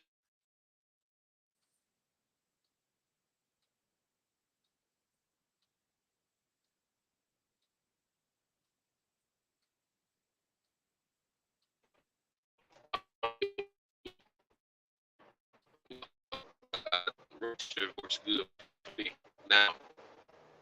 But once I started working, I love to go around spot with the is blowing, stand under them, you know, let it blow on me, so I can cool down a little bit. But yeah, man, you know, a real true gym rat, man. You want.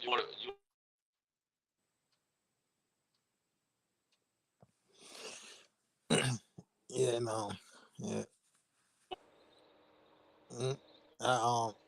I work out, but I know my workout partners.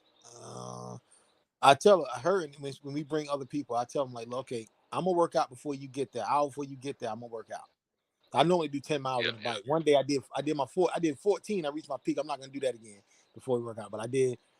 I normally do 10 miles before they get there, and I do other things. And then once they get there, I work out with them. But I do more than what they do. I don't want y'all to try to match me. You're not gonna be able to match me. I'm just here to help y'all. So whatever y'all do, I'm gonna double what y'all do. And we end every workout with sprints, with 10 sprints. Yeah.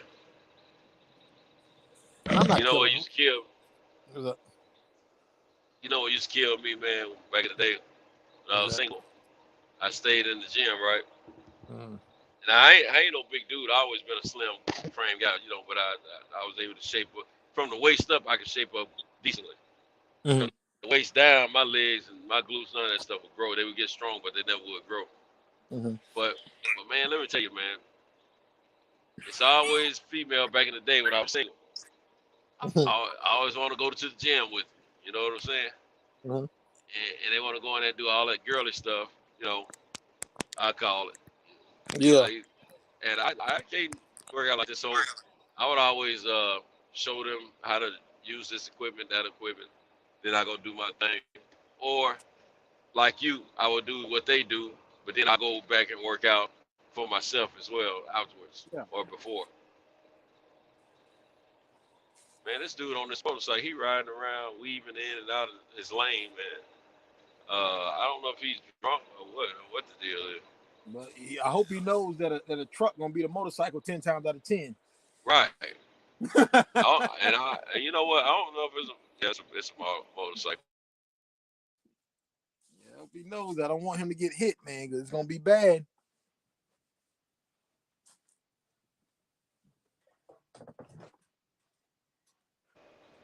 And I ain't want to get in front of it. Look like he's trying to signal to get it.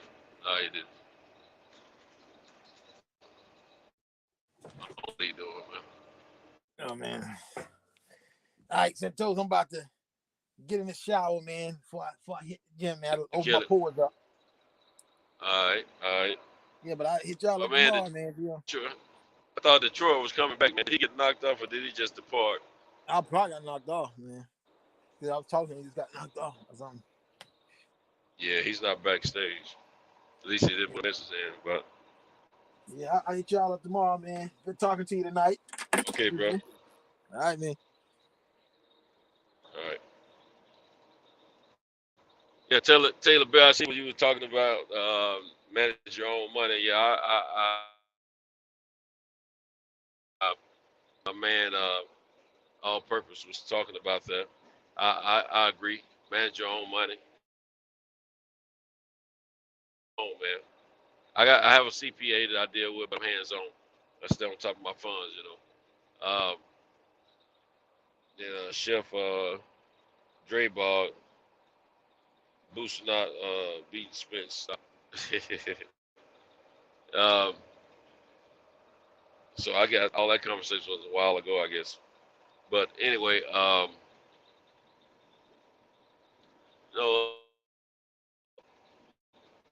think Bush will hold his own. Whether not Crawford or Spencer, whatever. I'm not sure.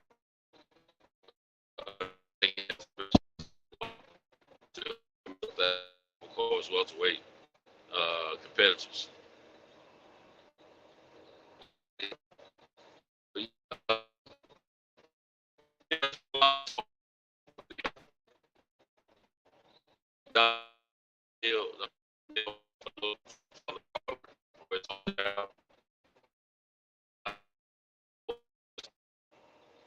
Or the host video only for his own son and not for the other kids. Now I saw a video that she came back with and gave me a little bit more to well, get on over if you're getting on. What are you doing, man? This motorcycle rider up here, man, he's tripping me out, man. Let me get back over. Well, anyway, I don't know if he called himself making a video or what. Got his arm out. Make me think he's trying to. I don't know what he's doing. But anyway, he talking to somebody on that phone. But anyway, she I saw she did a video trying to clarify where she was coming from. Well, that kid is the youngest of the 4 kids. And I know y'all probably talked about this last night, and I missed out on that part of the conversation. But that guy's son is the youngest of the 4 kids that she has. And I understand totally from a mother's perspective how she's feeling. Don't get me wrong, no matter what the dynamics are. However, he's the youngest of 4 kids, which means that when the father of that kid were having dealings, one of those other 3 kids were present. And so he's been a part of this kid's life in one way or another. The kids know him. They've seen them together. And, so she had every right to feel the way she felt, in my opinion. He's still dipping and dabbing according to her, which is what I was assuming last night, for the things to go the way they were going. Now, if they don't piss each other off, that's some personal stuff between the mother and the kid's father. It has nothing to do with those other kids. which what I stated yesterday is the fact that hey, there's kids involved like that. If you've been a part of their life, you need to let's do this trip. You need to step up as a real man and do what you know is the best thing to do. But if you're not, you and the mother are not kicking it like that. First of all, I said this: he didn't do anything illegal. Legally, he was correct. Morally is where he screwed it up at. Because you could have broke that situation down and save everyone the headache. So, there was negligence on both hands. Man, should have just elected to buy enough McDonald's for all those kids to enjoy. If you couldn't get McDonald's, go to another source and fix the food up for a group of people. Then, and you may not want to, but you can hand the mother some money and then have her go spend money on food or whatever for her and the family. Or you could have just bought some stuff and took it back to her crib. So, I don't know. Now, if I got a situation, okay, let me use myself for instance. I stated this last night, but I don't know if it went across. I have, and let me clarify this even more since last night. I'm the guy who's always been the outside parent. I believe in these young men and father knowing exactly what's going on in my household concerning their children. So I took it upon myself in my marriage to get each and every father's name, where they work, phone numbers, and all that stuff. So if it gets, 2 hours later, I'll call you. But needless to say, I never have to call him. But I'm glad my mentality is the way it is because I believe in being diplomatic, and I believe in, for the sake of the child, we all have, stepfathers, fathers, and mothers. We all have to get along for the sake of the child. And so, I've never had, not a one of them ever come to my house and disrespected me. Never gone to their house and disrespected them. Like I said, I've had all of them phone number, in which I could call, and talk to anybody if I feel like somebody, out of pocket or whatever. But at the same time, never had to use those something negative. But anyway, normally I turn off right here. That'll be a trip going forward. Anyway, so I believe that as a man, when you embark upon a woman, it would be fair to those children if you get to know her well and get to know those children well. Because there's going to be a time or two you're going to need to make some decisions as to whether or not you should be pertaining to those kids. A different manner and different sorts of audience to talk about.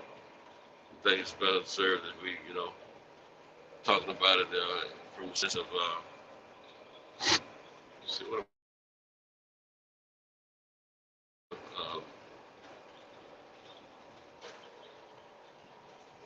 what's the right thing to do, what's the wrong thing to do. And like I said, I've always had positive role models in the lives of the females that I've been I involve myself with. And I used to love to learn and find out who a sister's mother is, and ask her what she feels about what's going on between her daughter. No. So anyway, I've always been cool with all mothers and fathers. Um,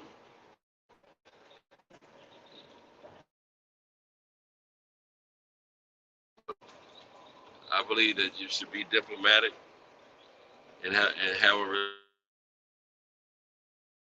some type of familiarity with the former fathers for this lady.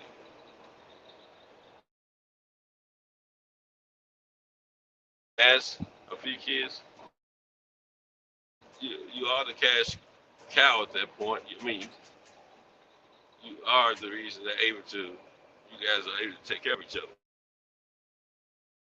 So I just leave it like that. But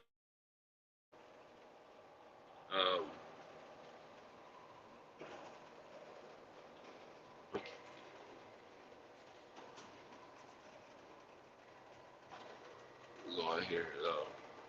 Just I'll get sleepy for a second there or something. But anyway, I believe in being diplomatic and working with the fathers because I've been an outside father myself before. And if I'd known years ago what I knew now, there's no way I would miss out on those kids like that. No way I would have.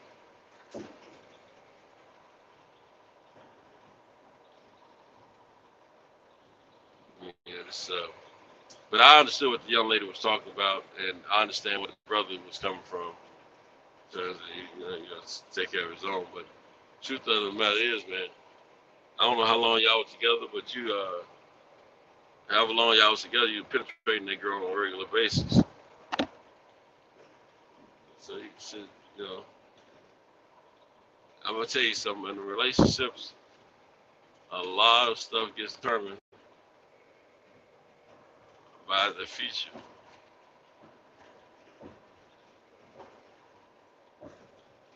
It's determined by the cement bowl in the thing clubhouse.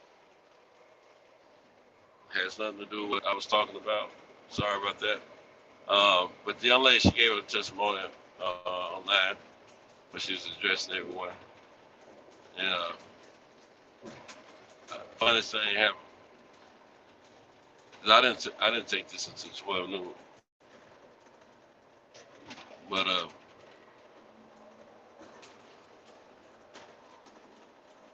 well, let's put it like this. Some folks go to sleep. Some was trying to say, keep it open. Some just keep an open heart about a lot of things and face the music there accordingly.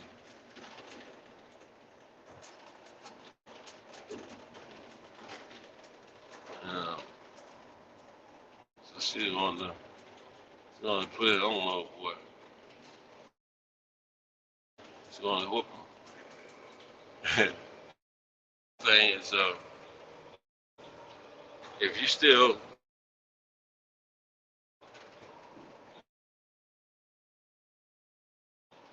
and you're kicking it with this woman, knowing she got the extra baggage, well, you knew that from Jump Street. I'm sorry, you should have been willing to, take care of those kids. You could have got several hamburgers, cheeseburgers, whatever it is. If you want to stick it to her and keep it, so you could have went to the grocery store, bro. Buy some chicken fries or something. You could have got something, they can make. Wouldn't have been no big deal at that point for you. She gave it that. Give it a chicken.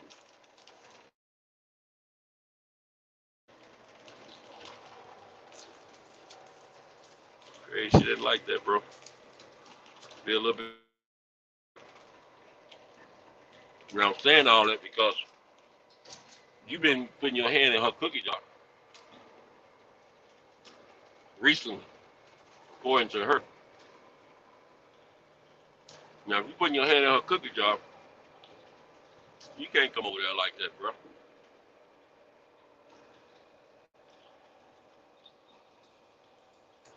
You knew you were supposed to go over there.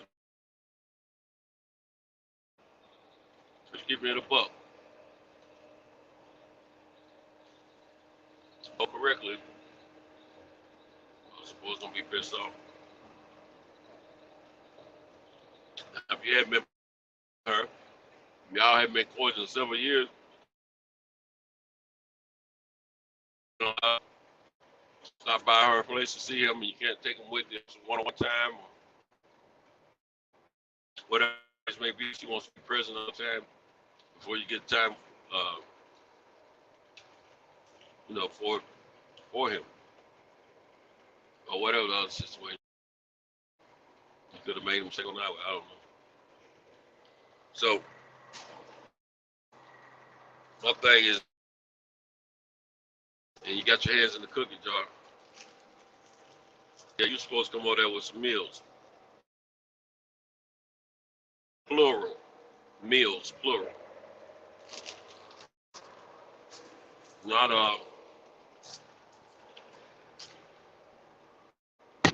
for one child. So yeah, as a mother, she was going to see her other three kids be neglected and not having it be gone. So she elected to throw the whole meal away. I can't even be mad at her. I can't.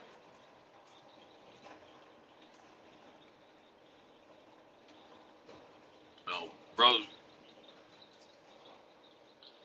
when it comes down to dealing with our families and our ladies, past or present, we got to do better.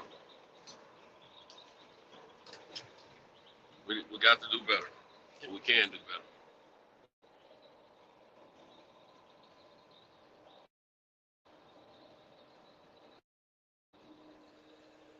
We got to stop hating on each other, wanting the worst outcome for one another and all this okay. So we got to stop that. At the end of the day, the village should be raising the child, not just one parent.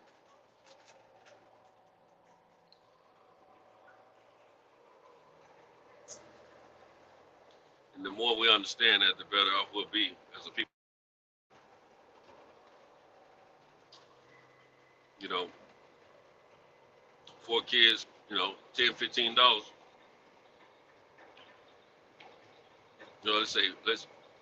I don't know how much that. Let's say $25, you could pay it off for them kids, no problem.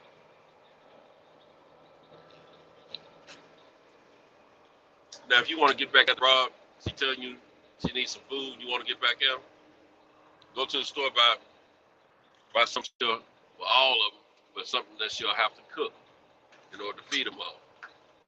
What's she gonna say at that point? See what I'm saying? You can do that. Man, why you riding as hard as I am, man? I want to get over.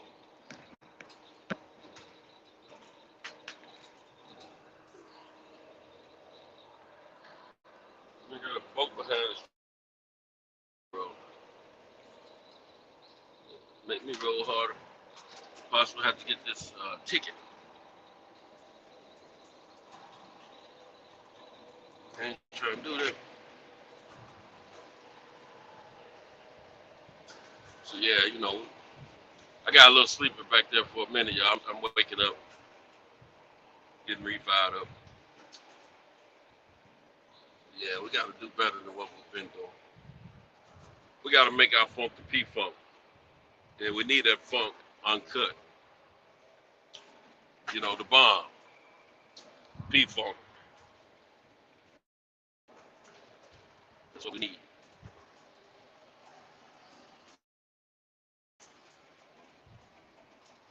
Well, he must have a little light because he in a half ton. Yeah, that's a little light boat there. He pulls it, no problem. Let's see, what was that? So, anyway, think about a few people here.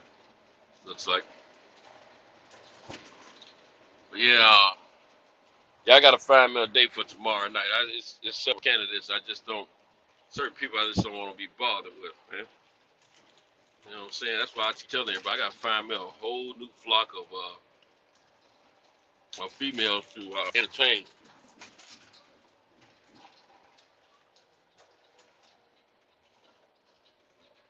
What I really need is a female that's looking for no more than what I'm looking for. A good time. You know, just hang out every now and then, knock boots every now and then, and just keep it moving. You don't want nothing else. Know what I mean? Every time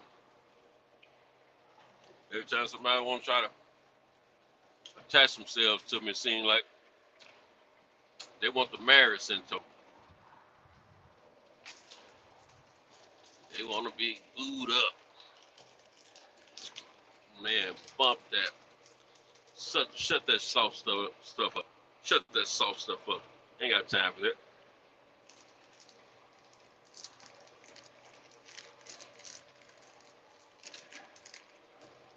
I want to just kick it. Hang out, have a good time, have a meal or two, do something entertaining every now and then. Laugh and talk. You crazy? No, you crazy. What you doing tonight? Nothing. What you doing tonight? Nothing. That's exactly what I want to do. Nothing.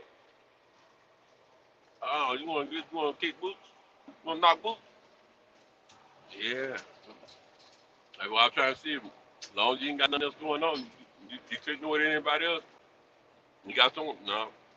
But look, who plays, mine or yours? That type of thing. Everybody know what it is, and we're just doing our thing. And then we play that song. I was getting some. I was getting some. You know what I'm saying? Get all that bull crap. So I gotta find a new flock, man. Some new recruits, ones that ain't trying to get married right now or be too booed up and all that bull crap. I ain't worried about what she doing, and she ain't worried about what I'm doing. That's what I need right now. But she also, I like her to be aggressive in the bedroom. You know, splacker. That type of thing. So when we're getting it in, I'm getting some. If I'm sweating, I want to sweat because we working. We working. Yeah, I ain't gonna lie to you. I need to be freaked out on the next 3 sessions. I need to be freaked out real bad. Just throw cooch all on me. Just rape. I just want a chick just come. Give me that. Just show me what she gonna do with it. You know what I'm saying? Show me what she working with. That's what I need. Get me whip my butt back. That's what I need. Whip me back in shape. And then after the first 3, and I get a little comfortable, get used to what's happening, I can handle it from there. Take the training wheels off. Yes, sir. Yes, sir. Yes, sir. Yes, sir. Then it's just a matter of, see, on the average to get what I'm looking for, as far as sexually, it might take some females in their early 40s and below, or mid 40s and below. Depends on if they started, if they've started going through the chains, and it's, I need somebody before who's pre going through the change, and then sometimes you flirt with that, and then sometimes you flirt with whether or not you need a woman more close to your age, or if you need one that's anywhere from I can't go no early 30s. I'm about to say mid 30s and above. I can't go no early 30s, man. My daughter 32. No, my daughter 33 now. Shoot, man, she getting too close to them women. That might be the ones I need to work. But I need that action though, man.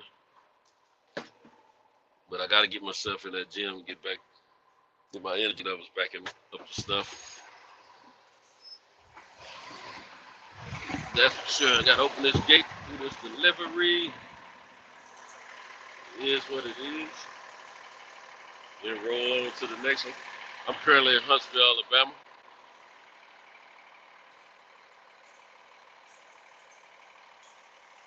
About to do a delivery. Then when I get this one done, I'll be heading to Decatur, Alabama. After Decatur, I'll be heading to Muscle Shoals area.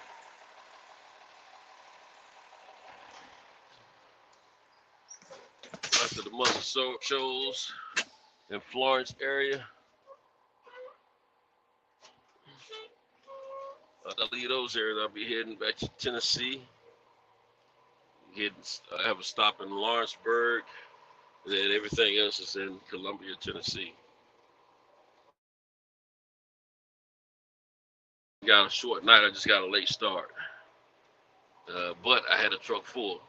I'll take a truck full, a whole bunch of stops anytime. Just a few stops and a whole. If I got a bunch of, I'll take a bunch of stuff over hardly nothing, but a bunch. If that makes sense to anyone. See, it ain't because it ain't always about the amount of stuff you got to deliver to these stops. It's the amount of times you got to stop and deal with that when it comes down to this delivery thing. I normally do like 11 stops a night. Every now and then, low mill was 16, 17, whatever. 13, 14, 15, all that kind of stuff. But the thing is, I'll take 8, 9, 7, 7, 6. 6, 7, 8, 9, 10. Or no more than stops per night. I'll take that over anything. With a truck full of stuff versus hardly nothing in my truck, but I gotta stop 16, 17 times. It's gonna take a while to get the route done at that point. But hang on a second, I gotta do this delivery. I'll be right back.